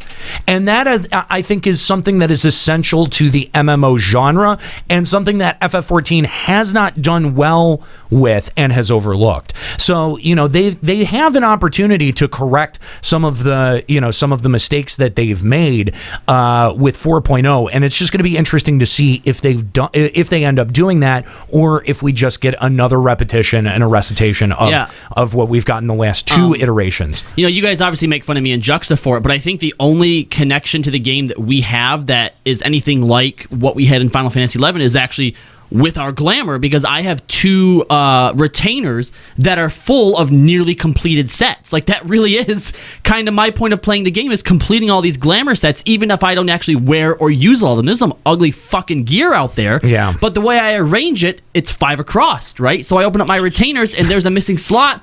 I need to fill that fucking thing in, and that's something that from patch to patch is always growing for me. You fill that hole. You fill it. I'm gonna fill it. Hold on. And you're gonna help me. Again, if you'd like to sound off on any of these points, Limit Break Radio on Skype, 810-515-8715. Also available on Discord, limitbreakradio.com/Discord. So that, I think, takes care of most of the Palace of the Dead info and speculation that we have. And I'd like to add one more thing. What's that? I really hope that when we're entering the Palace of the Dead, that there's just a bunch of dead dragoons and like corpses and stuff and skeletons with lances sitting outside the front of it, and then we're like, oh, that's how they filled the endless dungeon. They took all the dragoon It makes deaths. sense. Yeah, there you go. There's a net that collects them at the bottom. Oh god, I'm gonna Titan. get down there and see like 5 versions of myself just waiting for me. I hope level 100 of the Dungeon of the Dead, we finally get the Wyvern pet. I hate you. Why do you say things like that? It's that would be just to hilarious. make me mad. That would be. And I know that would it's be. just to make me mad. Every time you died inside the Tower of the Dead, it would Your put another corpse copy stays of there. another copy of yourself. So by the time you get to 100, if you died like 80 times, there's just 80 of you. Oh, let's just put Dark Souls in FF14. Why not? Why not? Well, sure. they steal from everything else. Why not? Actually, I don't think I would mind that so much anymore. Okay, so there were also a whole bunch of other Q&A questions. That was only Very maybe about important ones. 15 minutes of the total presentation. And we just turned it into an hour. Yeah, Boom! and which That's what we do best. Look, guys, why are we so embarrassing as a community? Like, I was embarrassed listening to a lot of these questions. I was flat out embarrassed. No, because some of them, look, actual question, like some of these things I can be like, all right, fine, right? But when it's things that we've been asking for this entire time. Oh my God, right? Like, they fucking know. Can we fly in all regions? Like, Seriously? they've already answered that. But they've answered it like 5 times. Some of these aren't even like questions. They're just begging. Please let us queue with chocobos out. They've answered that one already too. And they've been answering. And they've been answering that since 2.0. What were they just letting? Like were they trying to fill seats and asking people who've never played this game? You know what pissed me off the most though? This stupid "please let us wink" emote. Fucking why? Who sits there and looks at the front of their character as they're emoting? Just type /em winks. There you fucking go. You don't actually need to see your person close their fucking eyes. Smile and grin. Your character does. Like I take selfies of my character smiling. You know what, Nika? Then you're part of the fucking problem. Actually, no. There's a real. Okay, me and Stern always take these really funny pictures where like my character's like completely oblivious, and his character has this like creeper like smirk, and so he like stands with the camera angle, you know so what? you can see his character smirking at my character, and it's awesome. You know okay? what? If you could put a Stern wink, it just would be does really that for funny. you, okay? And he's a good man for that, all right? But he's a smart guy. And if it wasn't for that, he wouldn't want any of this either. Can we It's get exactly your fault, idiot. Can we get the odds on the person who asked that question being from Balmung? I'm gonna say 100. Yeah. 100%. 100%. 100%. Was that you, Kooky? All right, I'll admit I it. think the It was me fact on my that they own. want peaches in the game was cute. Okay, all right, sorry. I was at work when all this shit went down, so and then I had a migraine last night, so I got bits and pieces of this. Can someone explain to me the stupid fucking peaches thing? The question was, Jesus, we did you have, even try? We can gather apples, we can gather grapes, we can gather bananas, we can gather this, and this. Why are there no peaches? Are you fucking kidding me? Because nobody fucking cares about peaches. Nero just literally walked walked out, out. and now I want to walk out. No, the way they answered it was cute though. They're like, well, peaches haven't been discovered in Arizia yet, and maybe when we go to the next zone, they will discover some peaches. Great. Great. So now they're going to waste development time on that instead of giving us more realistic fucking rain I effects. guess that's a good point because was it this game or was it in 11 when people asked for a cheese sandwich and they put it in the game? Like that's a thing. Yay! I don't give a shit. They To should be be giving fair. us real shit. I know, Cheese but I sandwich think did have funny the best questions flavor text in the balance out entire all game. Serious questions that they're not going to answer anyway. So questions like that did not make me mad. No, but if we keep asking and pressing the serious questions, they will eventually get a response. The more you pressure about something, the more they realize, oh, this is more important than we thought. Oh, really? Oh, After you this just is more complain important that than we we ask thought. the same questions over and over that we already know? But So they're we're- stupid ones that they're not gonna do. No. But they are going to work on hold chocobos. on. That's a thing. We have an example of Kahlo's thing that he's saying right now.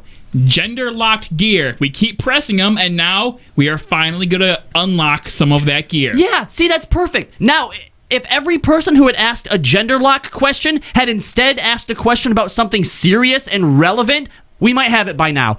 Maybe we would have had restructured raid incentive. But no, now Jux can be a fucking bunny man. Great. How did no one stand up and go, can you please justify the addition of Lords of Verminion to FF14? Because that was a really wasted piece of content. It's being done by 0% of the community. I know. we don't. We do not. Hold on. To be clear, and to be clear, 5% of the community. and to be clear for Yoshi P, we don't want it to be revamped. We don't want it to be better. We don't want it to be changed. It's just it's in. We don't necessarily need it to go away. But like, why did you guys feel like this was appropriate for if I the was first there, I probably patch? would have asked like, well, why did you put this in the game rather than a mobile? A mobile game. They did mention. I forgot to mention towards the beginning. They did mention a new app That for Verminion. Okay, no, not for someone Verminion. asked that if we would be able to chat outside of the game with link shells and stuff. Yeah. And they said that they were working on an app that has that feature, as well as like being able to see the market boards and stuff. Market boards, check. check your retainers, stuff like that. I think that's great. Actually, I think is it World of Warcraft that has Yes. an app like that already? Yep. Yeah. So yeah, that'd be a cool app. That would be a cool addition. I know my benefactor would love the shit out of that. They've really got to do something like that to be able to remain competitive, because every MMO that's going to be coming out from now on basically is going to have that feature built into it from day one. So they've got a bit of catch up to do to be able to close that gap. My favorite question was when they asked about Doom Train. They're like, 5.0 maybe? Yeah. But they did kind of drop. They're like, well, maybe when we go to the Garlean Empire is when you'll see Doom Train. So I think they're kind of hinting that like we're working our way towards that, and that the 5.0 expansion will probably push get to Garlean. maybe push towards Garlemald. That would be cool. The Doom Train. That would be the Doom Train will fly. I mean, it sounded like a drop without them wanting to fully confirm. Yeah, it did. But, like, it does sound like that is the plan. Yeah, it did sound like a very kind of veiled hint there. We're gonna go liberate Alamego. Yeah. And Doma in the next expansion. Then we're gonna go straight for Garlemald. Boom. Boom. Summoner pets. Please Stop asking questions. Please, for the love of God, stop asking this question. I cannot stand hearing the answer to this anymore. I'm sure that Yoshi P can't stand answering it anymore. Because the thing is that he understands enough English to understand certain things, especially the words that are the same in English and Japanese. So as soon as he heard Summoner Eggy, he puts his hands on his ears and turns around.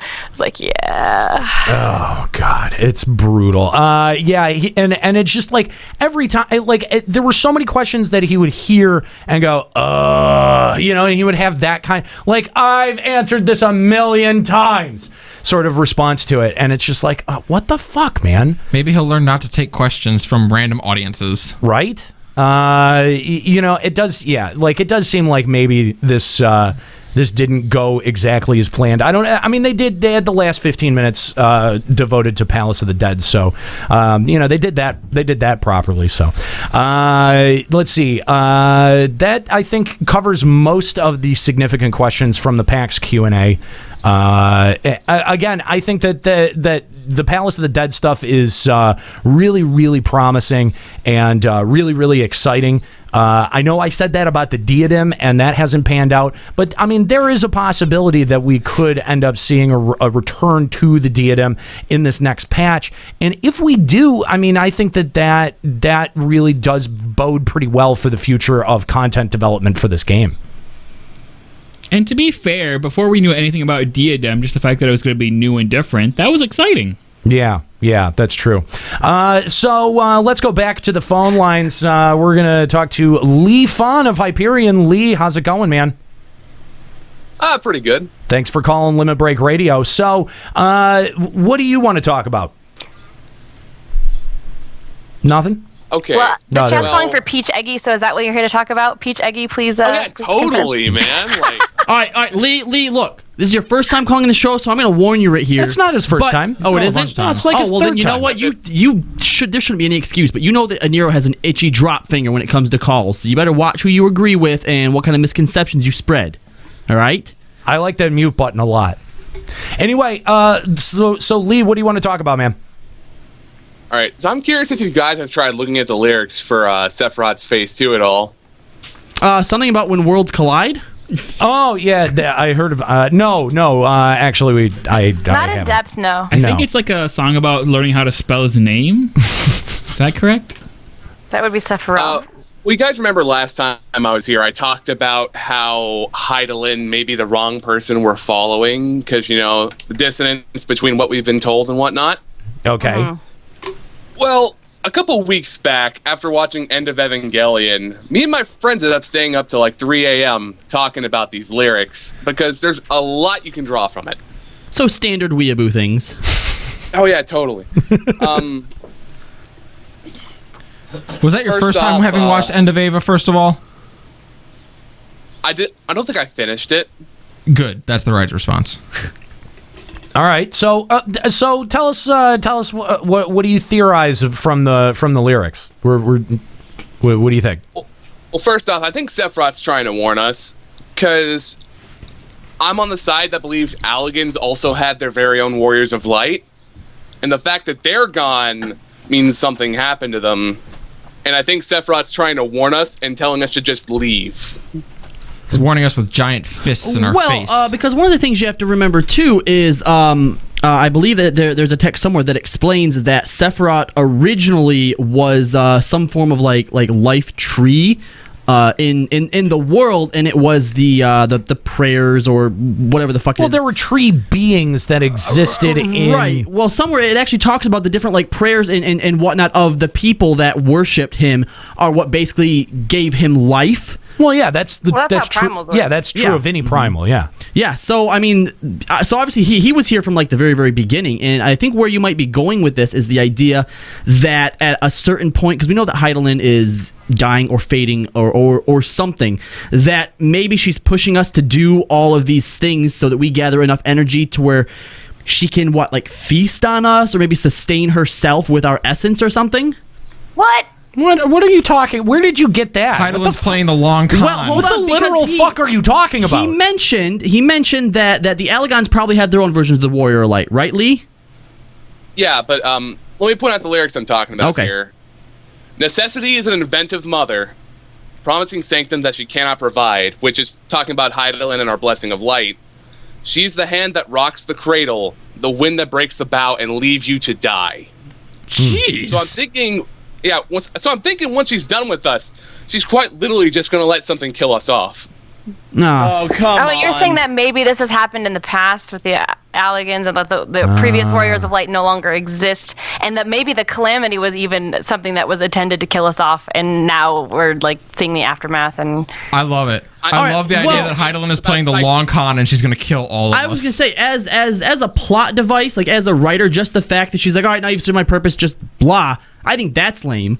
I think the idea, though, that because you said, somewhere in the lyrics it's like Sephiroth is telling us to run, right? To leave. And it's not, it's not like that point of view is completely unsupported either. We do have, that is a bit supported by what Midgar Somer tells us about Heidelin when we confront him and he takes our gift he blocks away. us from her. Right. Yeah. So we've been warned of Heidelin and her gifts from not just from the Asians, which we can't really call a reliable source, but we've now also got the dragons and what she did to Minfilia. I was gonna say, you're sitting here acting like my theory that she might use us to sustain us is so far fetched. But when we see Minfilia, she basically says I didn't have the energy to speak to you, and by directing Minfilia to come to me or whatever, now I do. Right? She kind of said, I'm using Minfilia so that I can talk to you. And then she's like, but now I can't anymore. Goodbye. Poof. We're all dead. She literally used her, and she will possibly use the rest of us, too.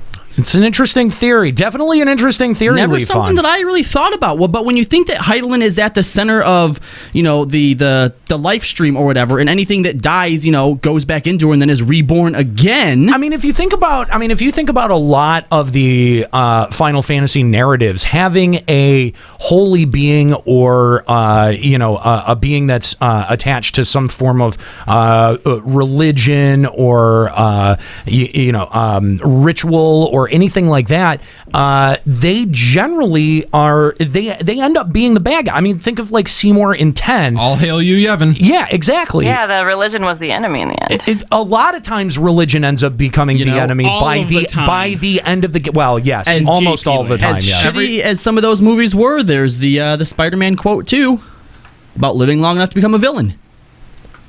Yeah, well, you're not. There is wisdom in that. That's the thing is that people. That's why quotes like that resonate when they get out there, is because people see. They're like, oh yeah, you're kind of right. Makes sense. Kind of right. I like.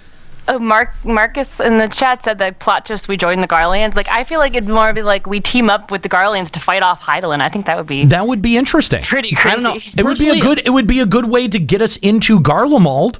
right? And it wouldn't be the first time that Square Enix has pulled a switch similar to this, because in Bravely Default, the entire time you're restoring the crystals with your little fairy companion, and what happens at the end? That's Spoilers. right. Yeah. Spoilers. But I mean, you do end up aligning with the Crystal Orthodoxy. Well, but it's just, I mean, this is examples of how the dynamic. There's a lot of games where you do stuff Yes. like that, where you think you're doing what, even in like Tales of the Abyss, there, I was thinking of like you go through and you free all these things, like even in FF1, isn't it when you go and do all the crystals, and then all of a sudden they're like, oh, well, this actually released some big crazy I mean, come on. Would you kindly think about what you're doing, guys? Yeah, and so then it's like, oh, well, shit, I didn't think of that. So, I mean, I feel like Heidelin, even though she's the goddess and she's what sustains the planet, it doesn't necessarily mean that everything that she wants or is providing for us is what's going Not to mention, think about it, since she is the planet, what are we? We're fucking parasites living off of her. Yeah. I would love to see using this- us to her own end. I like Come that. on. I like that. That's a good narrative. Yeah. How much of a plot twist would it be that at the final, like we get to like some big high point, like this is the final calamity type thing, right? And we're thinking, yeah, Heidelin's behind us.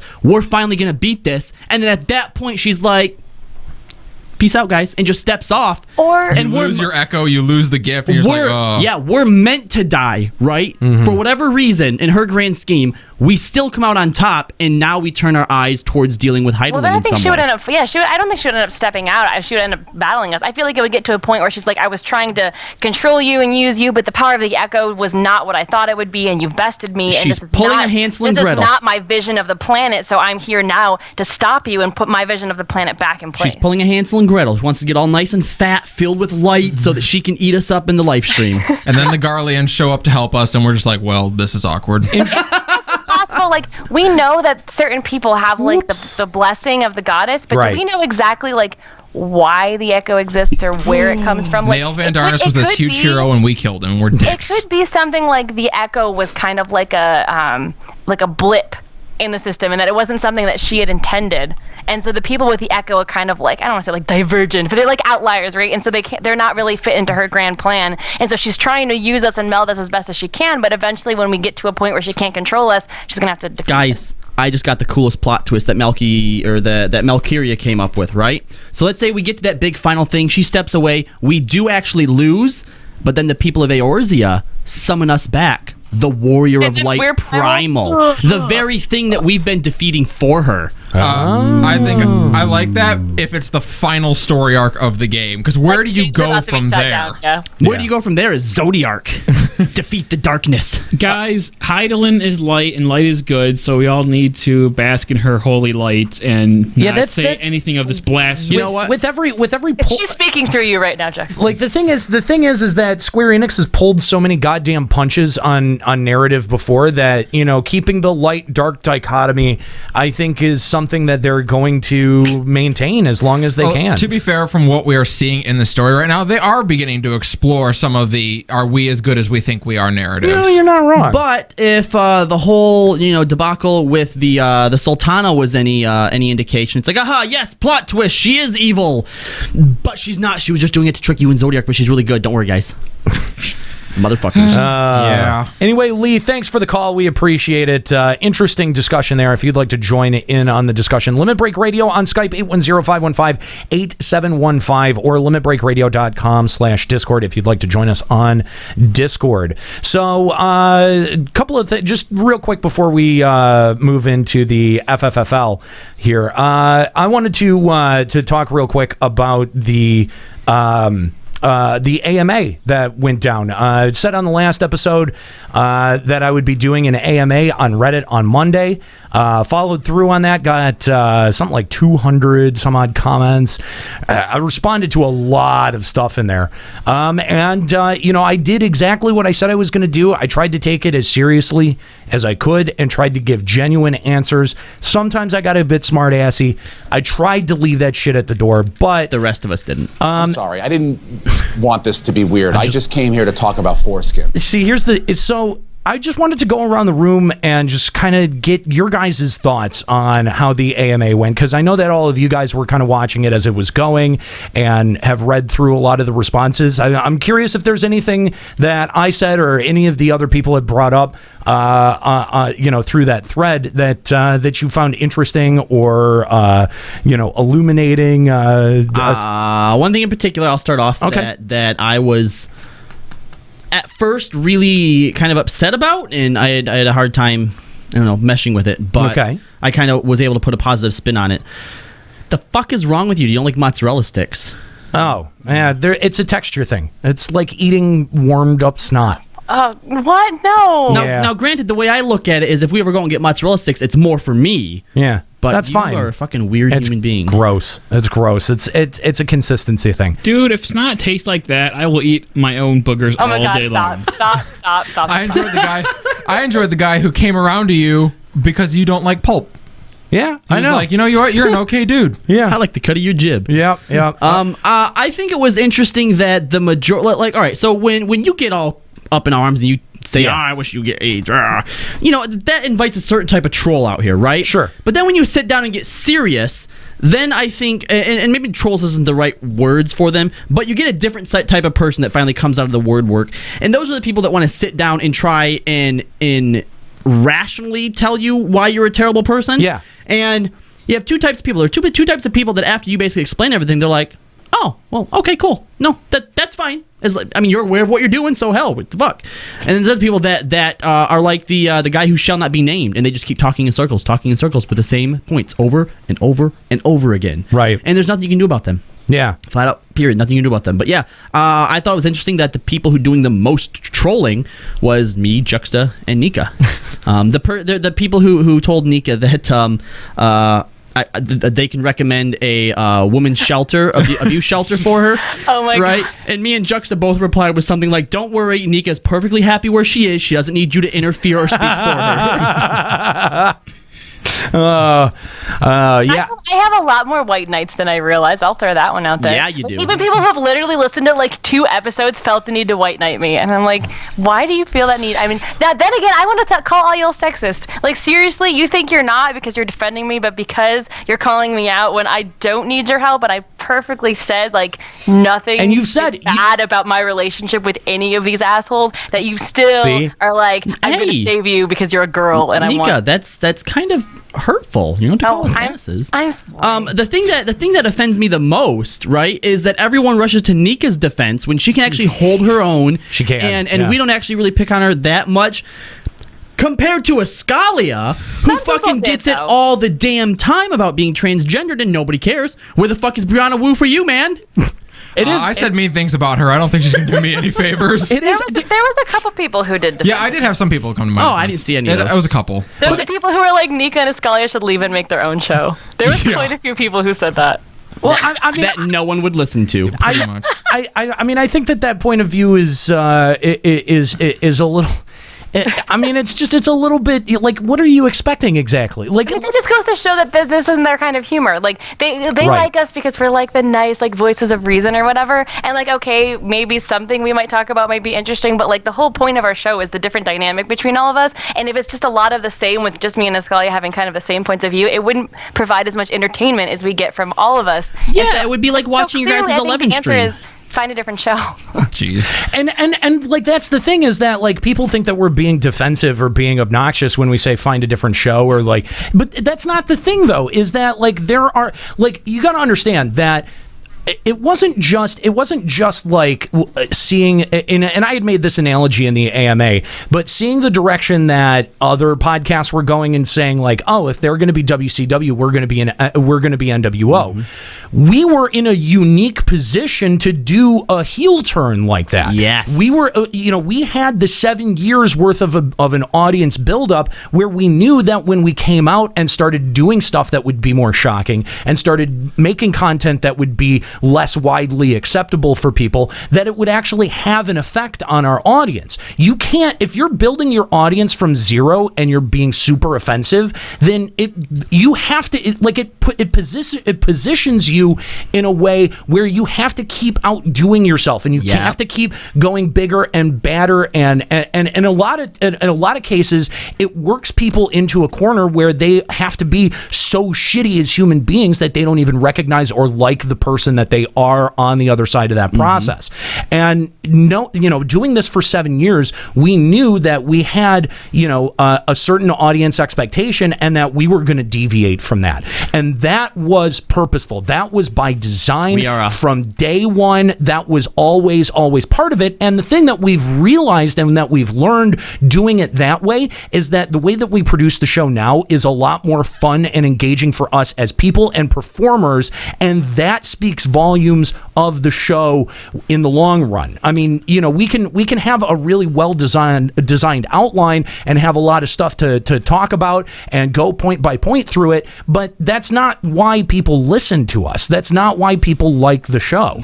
We're a Harvey Dent that chose to become Two-Face. Right. And that's the thing, is that, you know, like it is strategy, it is marketing, and it is entertainment. Like, and the people who seem to think that they were calling me out for that, or that I didn't realize, or that I didn't realize that, like, that has been built into the product. Yep. Like, that's part of the whole idea. And it's like when you say, you know, find another show. It's not us being defensive. It's us saying we're not going to change. You will save yourself a lot of headache by listening to someone else. Yeah, that's exactly it. We're going to go back to our phone lines. We got Cryogenesis of Diabolos hanging out on Discord with us. Cryogenesis, welcome to Limit Break Radio.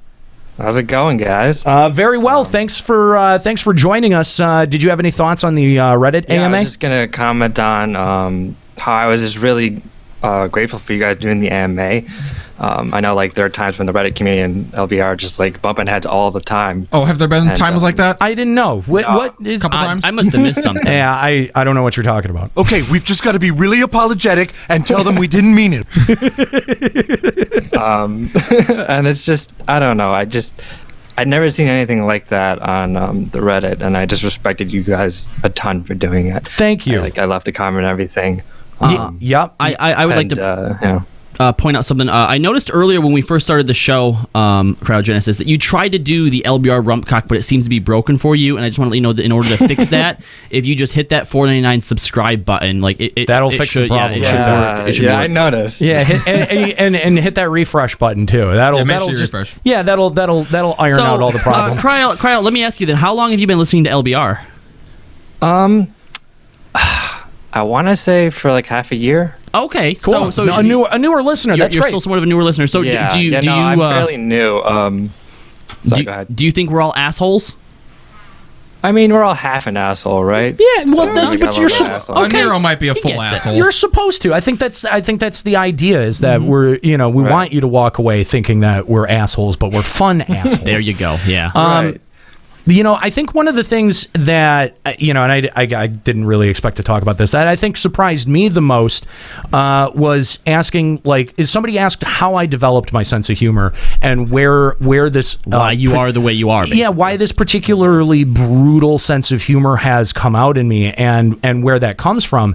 And I think a big part of that is, you know, I didn't realize it until I had started telling the story, that when I was growing up, when I was a kid, I had this amazing ability to look at someone and dress them down and figure out all their insecurities and just dive right into it. And I had to develop that because I got a lot of shit from the kids I went to middle school and high school with. It was a skill that I needed to develop so that when they would come and pick on me, I would have something to say back, right? Like, I wouldn't totally puss out and just end up walking away. That I had some kind of response. I'm not much of a fighter. I can scrap. I can hold my own. I'm a bigger guy, and I don't like to impose my size on other people. I think that that's really unfair. And so I was always taught, use your words, right? From very, very young, use your words, never your fists, use your words. But the thing that I noticed was that the words that I chose would decimate people. It would break them down to their absolute essence, and it would hurt them. I would say things, I would get into arguments with my friends, and I would know exactly what to say to tear them down and make them hurt. And that's why none of them are around today.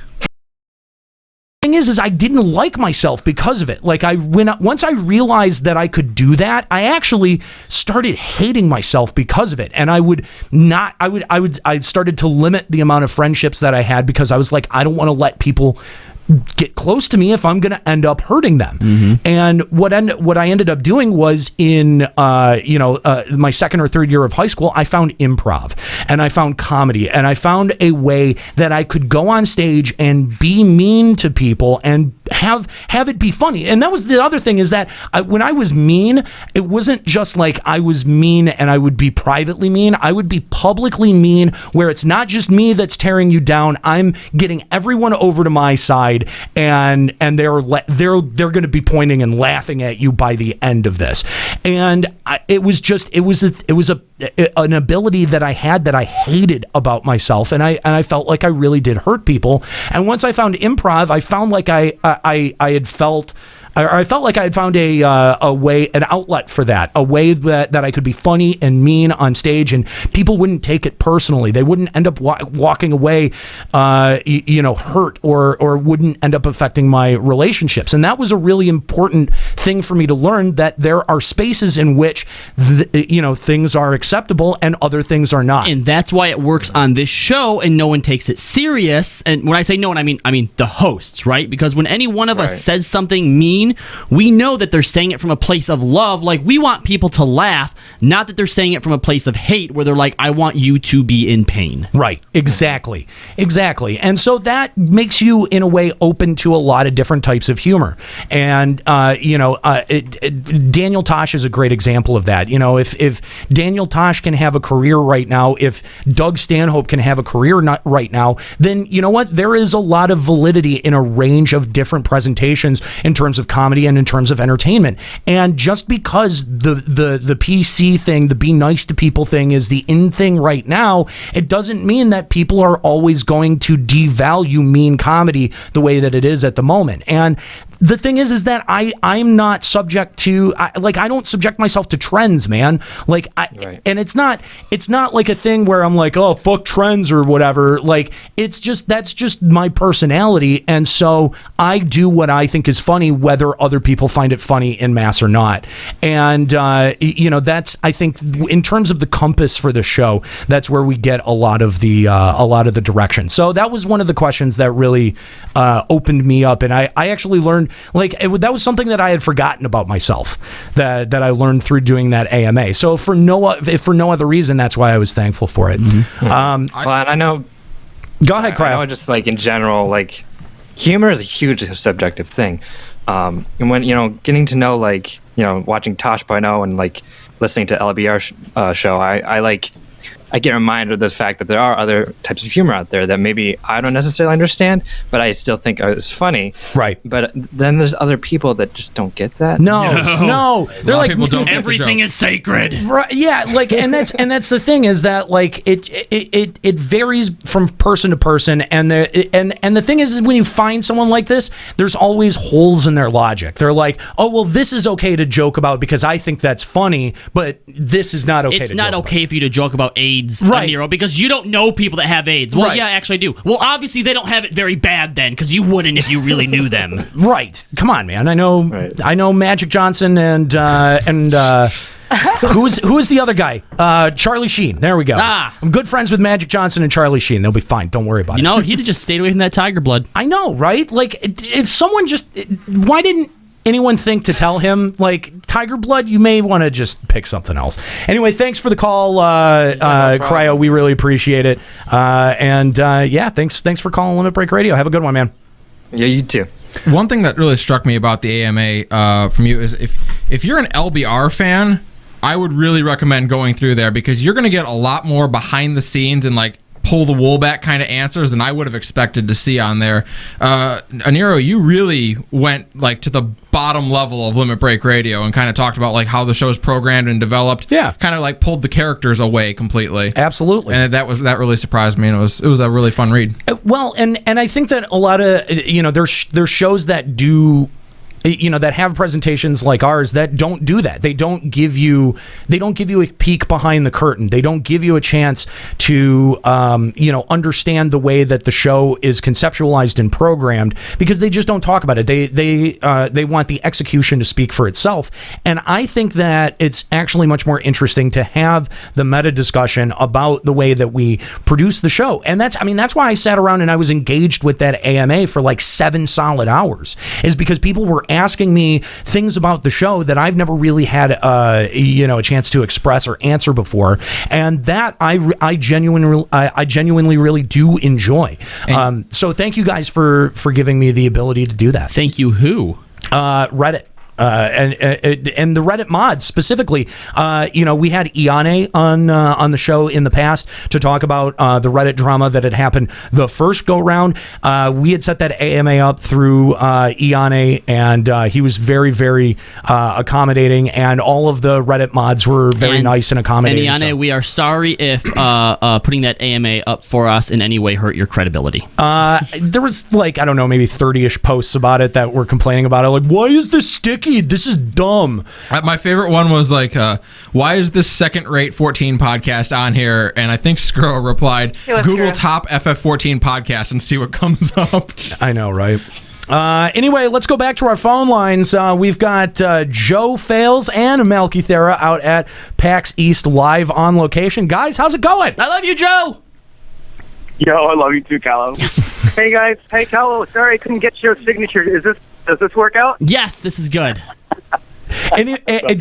Anyway, Joe, thanks for joining us. Malky also on the line as well, live from PAX East on location. Joe, the first thing I got to ask you about, man, Yoshi P on stage wearing the "Do You Even PvP Bro" T-shirt. I mean, that had to be a huge charge for you. Not only that he's up in front of an FF14 crowd and addressing the crowd, but also to everyone at home. I mean, that had to be a huge moment for you. Bro, I think I still have piss in my pants. I think it's insane that I'm not going to watch out. Honestly, it's such an incredible moment. Not just for me as like a caster, but like for me as a passionate member of this community. Yeah. And also as like a huge member of the PvP community, just to see the director of our game, like number one, like being involved with the stream, but also being involved with PvP. Absolutely. To see how supportive he is of PvP right now, to wear that shirt in a public forum, it blows my mind, dude. Yeah, so it's just amazing moment. So cool, and huge boost for you and your channel as well. I mean, and lends you a lot of credibility. I mean, to think that this is the dude who was trolling Matt Hilton at the last fan. A year later, as a bit of a force in the Final Fantasy XIV demographic, and as a Twitch partner this year, it's a whole different perspective for me, and I'm just so grateful to be a part of it. I'm never going to mix a Patsy in my life. When we see you out at FanFest next year, when we walk in, what we're going to be saying? We're going to be pointing to Joe and being like, I want to be that guy. For me personally, to know where I was last year at PAX East, not partnered, coming up here, and really with no place to stay and no ticket to PAX East, to be here a year later as a bit of a force in the Final Fantasy XIV demographic, and as a Twitch partner this year, it's a whole different perspective for me, and I'm just so grateful to be a part of it. I'm never going to mix a Patsy in my life. When we see you out at FanFest next year, when we walk in, we're going to be saying? We're going to be pointing to Joe and being like, I want to be that guy. That's what I was saying. Yes. That's what I said. Yeah. That was my reaction. Last year when we didn't even know Joe very well. Yeah. I mean, just meeting him for the first time, I was like, I want to be more like Joe. Like, everything Anira was even saying was like, you can tell just how much pure enthusiasm just Joe has for this game. Yeah. Like, he's like, I want to be that. Yeah, absolutely. So now you guys obviously out at the live Q&A session at PAX. What did you guys find most interesting that wasn't Deep Dungeon info? Well, the biggest thing, number one, was that I love every chance that I get to see how Yoshi P interacts with this community. So for me, 2 huge points about Final Fantasy XIV was, number one, he wasn't scared to really shy away from any question he was directly answered. They were asked some pretty difficult questions, like the parry question for tanking. That's a really hard question to handle in a public forum with no preparation for it. They handled that pretty directly, which wasn't bad. I think that's something that a lot of people really want to know about. And also, the information that they gave us with the app. I think that that's awesome. But for us, like for me and Malky, for us being here on the floor, one of the biggest things that you guys might not see at home was Yoshi's involvement on the floor. Oh my God, yeah, you're right. Dude, on the floor at PAX, at the Square Enix booth, he hung out for like 6 hours straight. Wow. And he ran Sephiroth with people. Yeah, he was playing with people for like 6 hours, dude. And you don't see that involvement from anybody, from a director, from a producer of any Eastern video game. I don't think you see that anywhere. You know, he was taking pictures with fans. He was signing autographs. I got 6 signed IP Sephiroth shirts that I'm going to be giving away. I got my tax badge signed by both of them, man. Dude, it's just insane. Nika and Nero, if you'd have been there, you might have actually met him. This fan fest, we will. But seriously, but seriously, no, there was definitely some good info that was out there. They did handle the questions very, very well. Let's talk about Deep Dungeon, guys. This was, of course, the biggest reveal out at PAX, getting Palace of the Dead, and what do you guys think of the at least in the abstract about Palace of the Dead?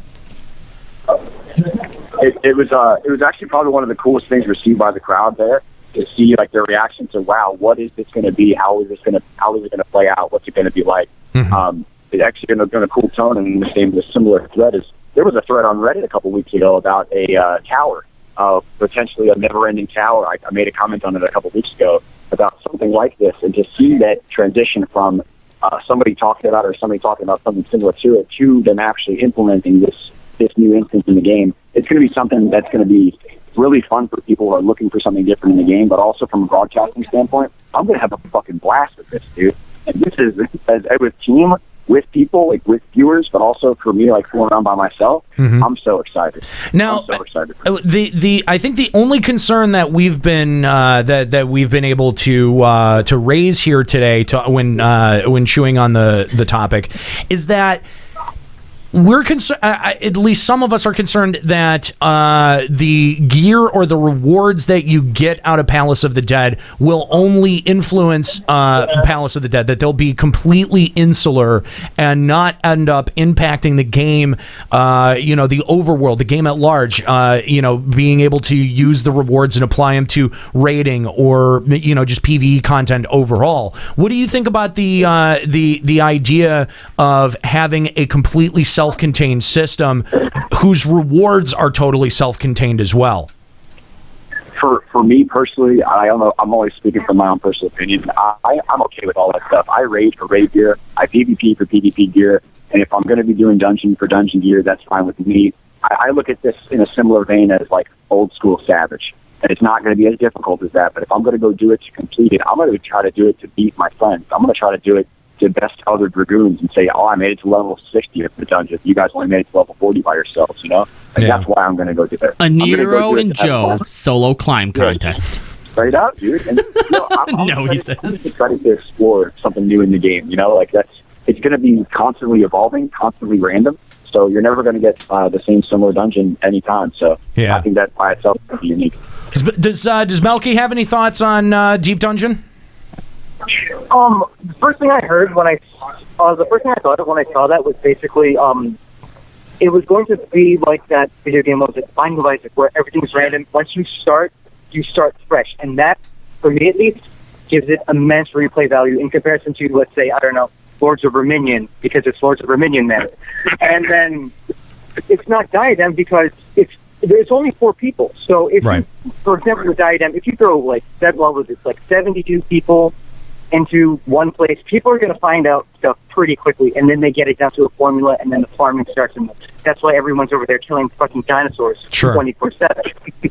But with Deep Dungeon and it being randomized and only with a small party, it feels more like an adventure. Yeah. And you're not going to have to rely so much on, Party Finder, I can't find anybody in Party Finder, nobody shows up on time, Nika. Finding 3 other people to do it with you should be pretty easy. Well, that's the thing, is that we actually have a group of 4, and what I've been wanting is, like, this doesn't seem like it's quite where we're going for, depending on how difficult it gets, but we want, like, raid tier content for 4 people. because 4 people is so much easier to coordinate than 8. Now, Nika, what if it didn't necessarily start off that way, but as you gained levels and as you gained experience within the deep dungeon system, that it ended up being that towards the higher levels? I mean, is that... No, that would be awesome as long as the reward is worth it. Right. Yeah, the reward being a pretty big question mark in there. Yeah. Well, Joe, Melky, we won't take up any more of your time. We really appreciate you giving us a call here on the air to Limit Break Radio and give.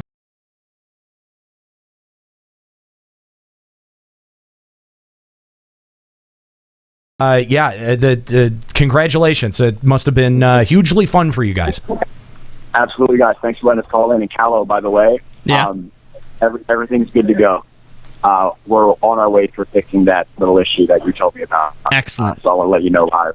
And everybody, enjoy the hell out of their weekend. Enjoy the rest of the break. Thank you, guys. We love you, Joe. All right. Joe. Thank you, Joe. Make sure you check out his channel, twitch.tv/JoeNeverFails. Of course, out at PAX East 2016 with Malkythera and calling in live. Thank you guys for calling in and giving us your perspective, your firsthand perspective of what was announced. Really quick, somebody in chat, Frosty Betrayer, has pointed out that they don't think that since we have done Deep Dungeon yet, that we're qualified to talk about it, guys. You know what? True. You know what? That's a good point. Take it with a grain of salt.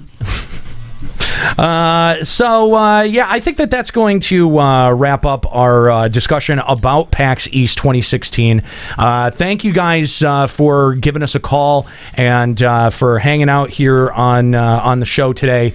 Let's real quick. Let's check in with what's going on now, because this is like. We're in the playoff mode now. That's right. Yeah, we are. We're in playoff mode for the FFFL. So let's get a fantasy update. All right. So let's check out what's going on with the FFFL. Good afternoon, FFFL fans. Week 1 of the playoffs has drawn to a close with one of our closest weeks on record. After 11 weeks and 3 matches, the Mordian Jailbirds and Henger's Crucible still have not been able to determine who is the better of the two teams. They are equal losers. Come on. The final score of the Cosmo Cleanse Toilet Bowl was 12-12, but here in the FFFL, we don't have ties, so the winner will be determined right here on air. Our 2 competitors will be going into overtime, so if Kookie would be so kind as to make a quick straw poll, let's have the fans vote right here, right now for the final winner of that matchup. We gotta have a tiebreaker. What if they tie again? Oh, if man. they tie, you know what? Then Nika and I both take 5th and 6th. I think you should just both take 6th. Yes. We'll take 6th. Yeah. Okay. Fair enough. And you're banned from the next league. Actually, if you could I'll go ahead and vote for Nika. That'd be outstanding because last place gets first overall pick next season. So. Next up, in the Lenosian Toast Bowl, the Callow Klux Klan pulled out a tight win over the Besaid Butt Plugs. The 20-15 win came as a result of a last-day surge in votes, as the two teams were nearly in a dead heat going into the final day of voting. Carlo. Pretty much. No one ever. The juggernaut continues to roll. Woo! And finally, in the Zemael Groton Bowl, Bondage and Servitude's shameless pandering earned them an 18-17 victory over Titan's Banana Hammock. Ooh, that was close. This match remained tightly contested all the way up until the last minute, with both teams having been in the lead at least twice during the week. My boat was clenched during that whole thing. Gotta say, Papa, you've had a pretty interesting season. It wouldn't have been as close of a match if I wouldn't have accidentally voted for Papa. My bad, Juggernaut. With the Mordian Jailbirds and Henger's Crucible hitting the golf course, we have 2 matchups for this final week of the inaugural season of the FFFL. First up, to determine our 3rd place finisher, the Besaid Butt Plugs square off against Titan's Banana Hammock in the Ulda Fire Whiskey Bowl. The winner maintains a shred of self-respect while the loser gets tanked and enjoys their 0-2 playoff record. And now the moment we've all been waiting for. 11 weeks of hard work, perseverance, and begging stream viewers to vote has come down to this. In the Bro Bowl. In the first annual Preparation H Hyper Bowl, the Callow Klux Klan are set for a showdown with longtime rival Bondage and Servitude. While the Callow Klux Klan has been a juggernaut for much of the season, Bondage and Servitude have shown cunning and a willingness to do anything to win in recent weeks.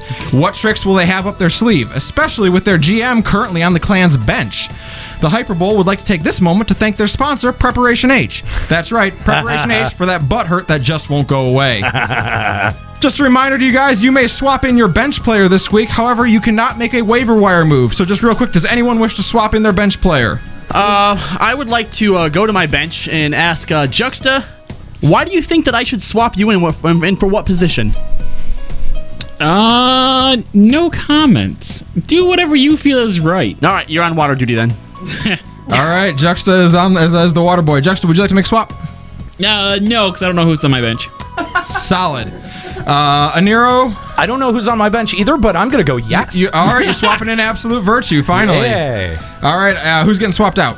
I don't. I'll pick at random. Good job. All right, Papa Woody, would you like to make a swap? No. Nope. All right. That will take us into some other league news. The Ethics Committee has completed their investigation of the Besaid butt plugs in regards to the disappearance of Cloud and has elected to turn their findings over to the proper authorities. A federal indictment of the team is expected to come as early as next week. Rumors are swirling that the FFFL will be expanding to add more teams to the league next season. While nothing has been confirmed as of yet, various cities have already drawn up bids to be the newest team with an FFL representative. More on this exciting story as it develops. And guys, that is what is going on in the FFFL this week. We will see you guys next week for the conclusion of the Hyper Bowl. When you say FFFL, it just sounds like you're stuttering. FFFL. All right. Well, that's what's going on in the Final Fantasy Feast League. If you'd like to be a participant and vote on the outcomes of those matches, limitbreakradio.com is where that happens. Of course, we do have the Hyper Bowl showdown that's going down this week. Make sure you stop by limitbreakradio.com to vote for this all-important showdown to see who will be the champion of the Hyper Bowl and take home this year's trophy. And as rumor has it, we might be opening up the league to more participants if this is a bit that you like and you want to, maybe even manage a team and go up against the LBR crew. Then that we're going to have details on how that's going to be possible for you coming up in future episodes. So make sure you keep it tuned right here to twitch.tv/limitbreakradio or limitbreakradio.com. All right, before we get out of here, let's take a look at some emails. Kahlo, why don't you start us off here? I sure will. Can I start off with the really cool one that I wanted? Sure. Yeah. Go ahead. As soon as the fucking outline actually opens. Have Juxta read a small one. Juxta, why don't you take this first email because it's not that long. All right, from Leia Joma from Famfrit. Hello, LBR. I've been listening to your show for several months now and just wanted to say that episode 60 was one of the most raw, genuine productions I've heard in some time. Yeah. The way you've handled your naysayers was absolutely perfect. I see nothing but passion for what you do each and every week. It was also a kind gesture to support Mithri in his time of need. Asking for help in today's brutal society is not an easy thing to do, and I completely respect the authenticity and how both Mithri and yourselves handle this situation. My last point, as a filthy casual with a wife and 2 kids, I listen to your show because I identify with you. You love the game, you love the lore, you love the Eorzean community. You don't take it too seriously, but you can buckle down and talk about real issues when necessary. You appreciate honesty and being comfortable in your own skin, and work hard to refute hatred and unwarranted vitriol. Don't change a thing, guys. This is a crazy dynamic you've put together, and it's really, really working well.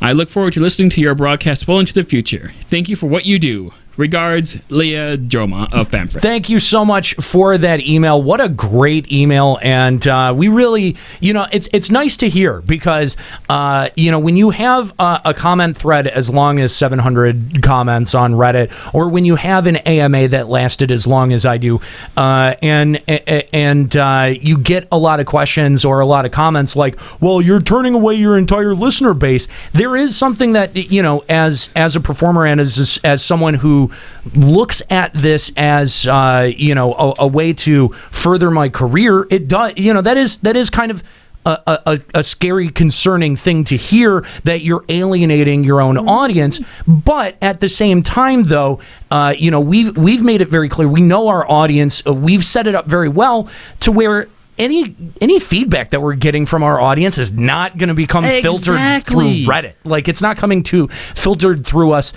Reddit. We said this on the show that there's a ton of other ways that people can contact us and get a hold of us if they have a problem with the way that the show is being presented. And I would be glad to talk that out with any of our listeners, any of our supporters, if you want to have that conversation. Yeah. How ignorant must you be to come across a Reddit thread started by someone who listened to a single episode and then think, oh yeah, they're pushing away all of their people because this one person who's never listened to it. I think they look at the 700 comments that something like that gets and goes, well, look at how many people are displeased with their product. Which is if they did any real investigation, they'd realize there's not that many people displeased with it. Well, I mean, I don't know how much real investigation that you can do, but I mean, like, I think that you know, in the media landscape that we have today, we're going to get more and more media that is reflective of our society, and I think that in a lot of ways that LBR is reflective of the community that we do have,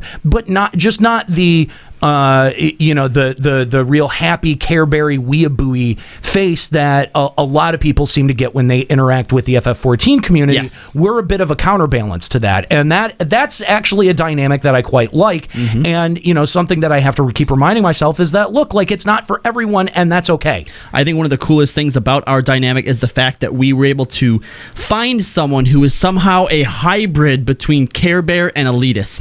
You know who that is? Nika. Yeah, it's Nika. Yeah. So let's take this next email. Ascalia, you do this next one since he's from Bulmung. Long-time listener, first-time email. I've been away for a while, and I'm going back through your emails and just listened to episode 56, listening to the progression issue and the one pertaining to connecting content. Two solutions I thought of while at work, so first for the story. Instead of making brand new zones and all this other shit, how about they put an NPC in the game that becomes available at 50, then at 60 as well, called the Fortune Teller. They tell you your future in the form of a black and white cutscene and goes over important points of the MSQ up to 3.0 or 4.0. Interesting. Giving the option to keep the stories linked while not requiring the completion of the MSQ to enjoy the next expansion. And before the cutscene, there is a warning saying that this isn't the way the game was meant to be played, blah, blah, blah, blah shit. An idea and an awesome way for people who have already completed the content to brush up on the story, and if the new player wants to go back and check it out for themselves, it would still be available. All right. Also great for alts. Before we go on to this to the next point, something I'd like to point out. When we first talked about the idea that Square Enix is like, oh yeah, we're not going to do what we did for Heaven's Ward with the gating anymore, the biggest concern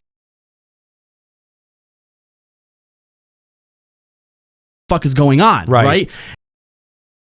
Similar to this, but I think it was brushed over to where you would just basically have an NPC that gave you the too long didn't read, and you're right, it wouldn't be a perfect solution. Yeah. But honestly, in the end, people who decide to just go straight for the new content and skip all that, they're only hurting themselves anyway. I mean, yeah, I guess you have a point. They probably only want a TLDR at that point. But at the same time, though, you know, that was a lot of the same, the same argument for having a story mode for raiding was that, you know, oh, well, if you don't like it, well, then, you know, it doesn't really affect you that much. I think that it does. I think that it would end up impacting the game overall. So. Second, for the intertwining systems you were talking about. I was just going to say, because that's at that point you're talking about incentive. I mean, story is a big incentive, and when you take any kind of story out or you TLDR it, then like literally what purpose does going back to the 2.0 zones and doing any of that MSQ have? Well, the thing is, I don't think I mean, all right, look, when it's gated, I think people don't even attempt to try it, because in order to get to 60, you're going to be doing the MSQ anyway. Yeah, but who does solving the gate problem, who does that make life easier for? New people. New people to a certain degree, but new people who are playing an MMO for a first time, they want to have something to to invest themselves in. They want to have a character that they can invest themselves in. It's really only for the reviewers. Like at that point, like getting rid of that gate is solely to appease the reviewers, and I think that sucks. If reviewers hadn't have touched that at all, that people wouldn't have had a problem with it. I think that the story gate wouldn't have even been a wouldn't have even been an issue had it not been for the reviewers. That's interesting. So, yeah, I think that was definitely an agenda that they pushed. Gotcha.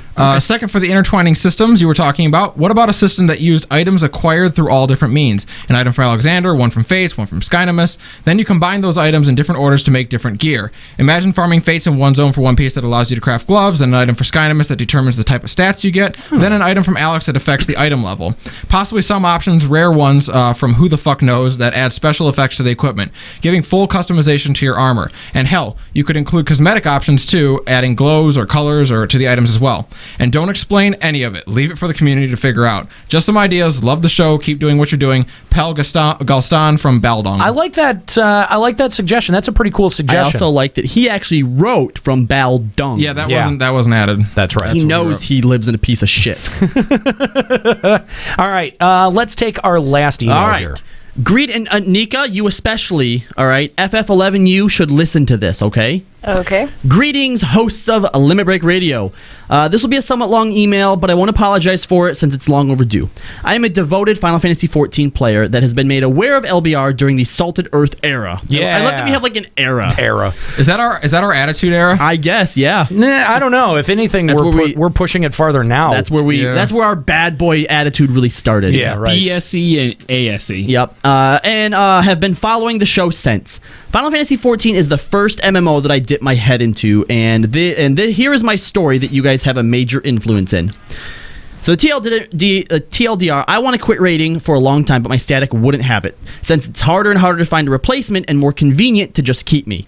I have been told that if I left, they would tell everyone what a horrible player I am. What? According to FF logs, I am about the 70th percentile for Alexander Force Savage, and they will get me banned from the Final Fantasy XIV community and other unpleasant threats. Boo. Jeez, I can see why you'd want to try hard for them. Yeah. Well, I see why you would want to quit. I got raised in a way that I usually don't say no to people, and my static was convincing me that there is nothing out there in 14 aside from raiding.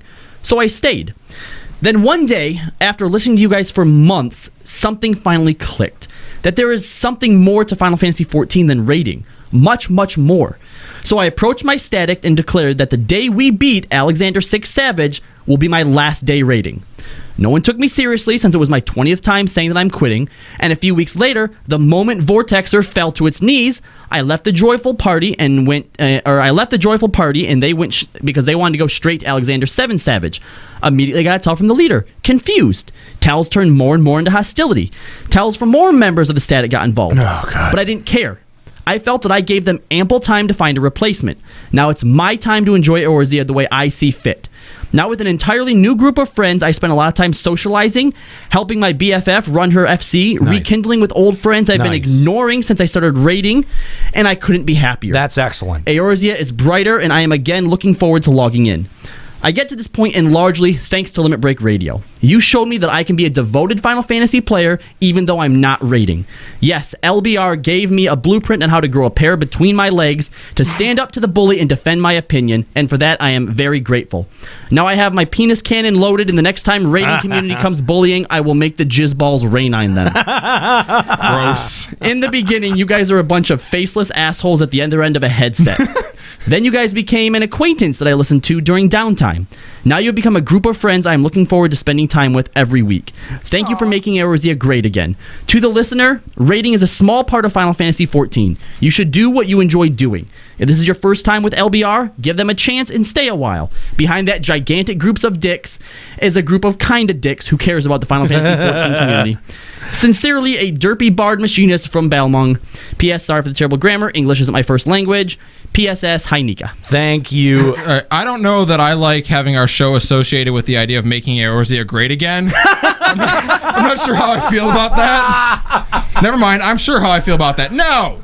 It's too late. It's done. You made Eorzea great again. Build a wall. Keep the Garleans out. I gotta say, and make them pay for it. Make them pay. That's right. And they're gonna like it. That's right. Make the Garleans pay for it. Anyway, thank you so much for that email. What a great email. What a kind email. And that's the thing is I think that's been my favorite email ever. Mithri said this last week, and I think that this is a great point. I really want to again echo this sentiment that there has been this weird mentality that's started to grow within the FF14 community, where if you're not raiding, you don't mean shit. Like you if you're not rating that as a player, you don't mean anything. That our value is only measured by the amount of achievements that we've been able to tick off of a list in our lodestone profile.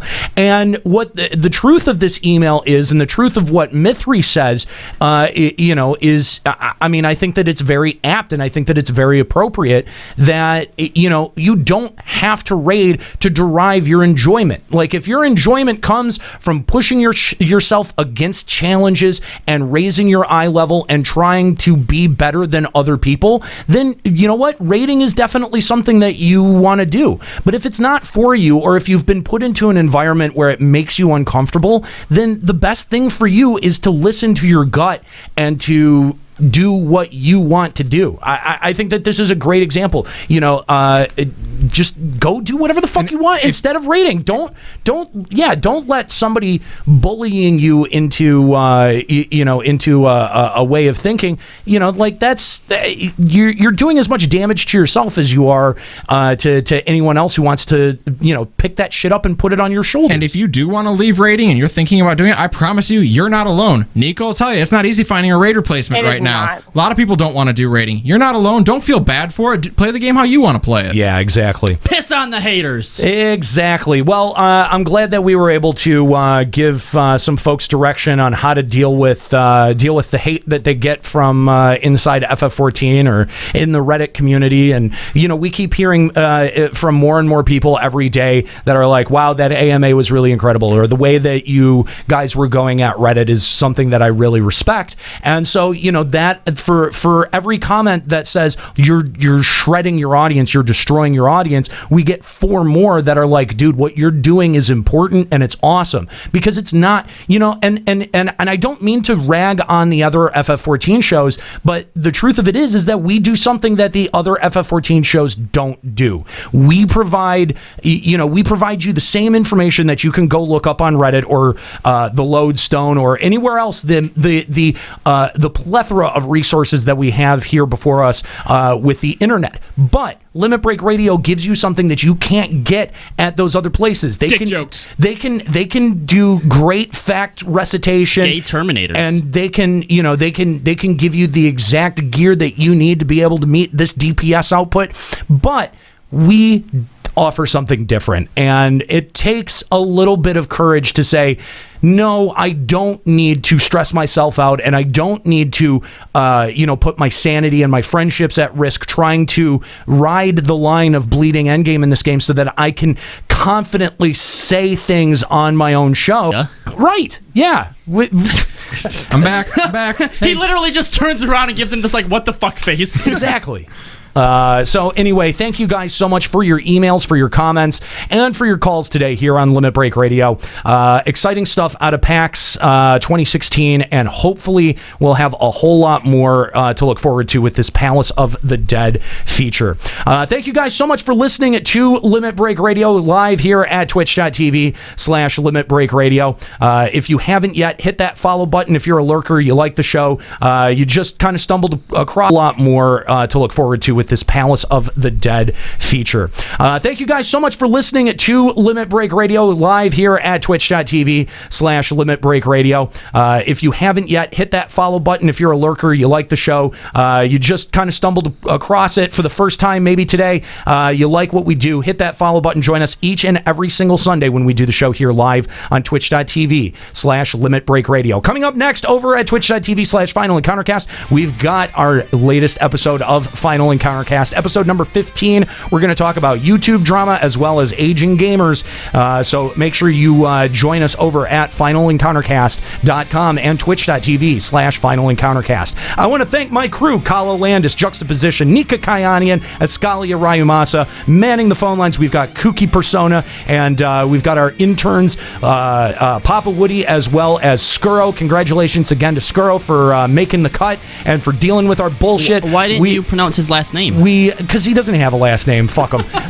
We do want to thank you guys for all of your help and support for the show and all the time that you guys dedicate to doing this. So thank you guys, and thank you. Shout out to Skro, who's going to be doing a lot of help with us on this end. Do you realize what you've signed up for? No, he doesn't. He doesn't. It's gonna be like that scene in Full Metal Jacket where we just start beating him with soap in his bed. I was gonna say nothing's actually changing for him except that he has more work to do. It's true. All right, thank you guys so much again to my crew and to you guys listening live at twitch.tv/Limit Break Radio. I'm Nero. Keep listening.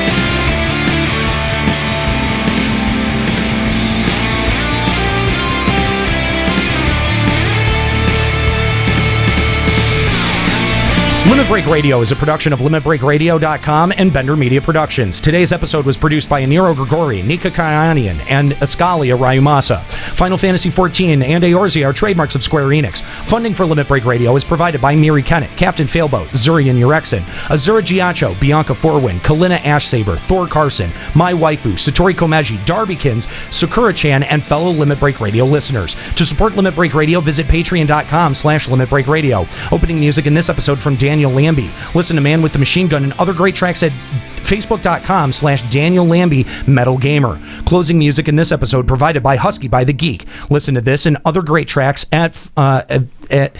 listen to this and other great Final Fantasy XIV and video game rock covers and original music at facebook.com/Husky by the Geek. In-game graphics for Limit Break Radio's Twitch stream are provided by Diamond Multimedia. Check out their line of AMD graphics cards and other hardware at diamondmm.com. Limit Break Radio and its hosts are solely responsible for its content.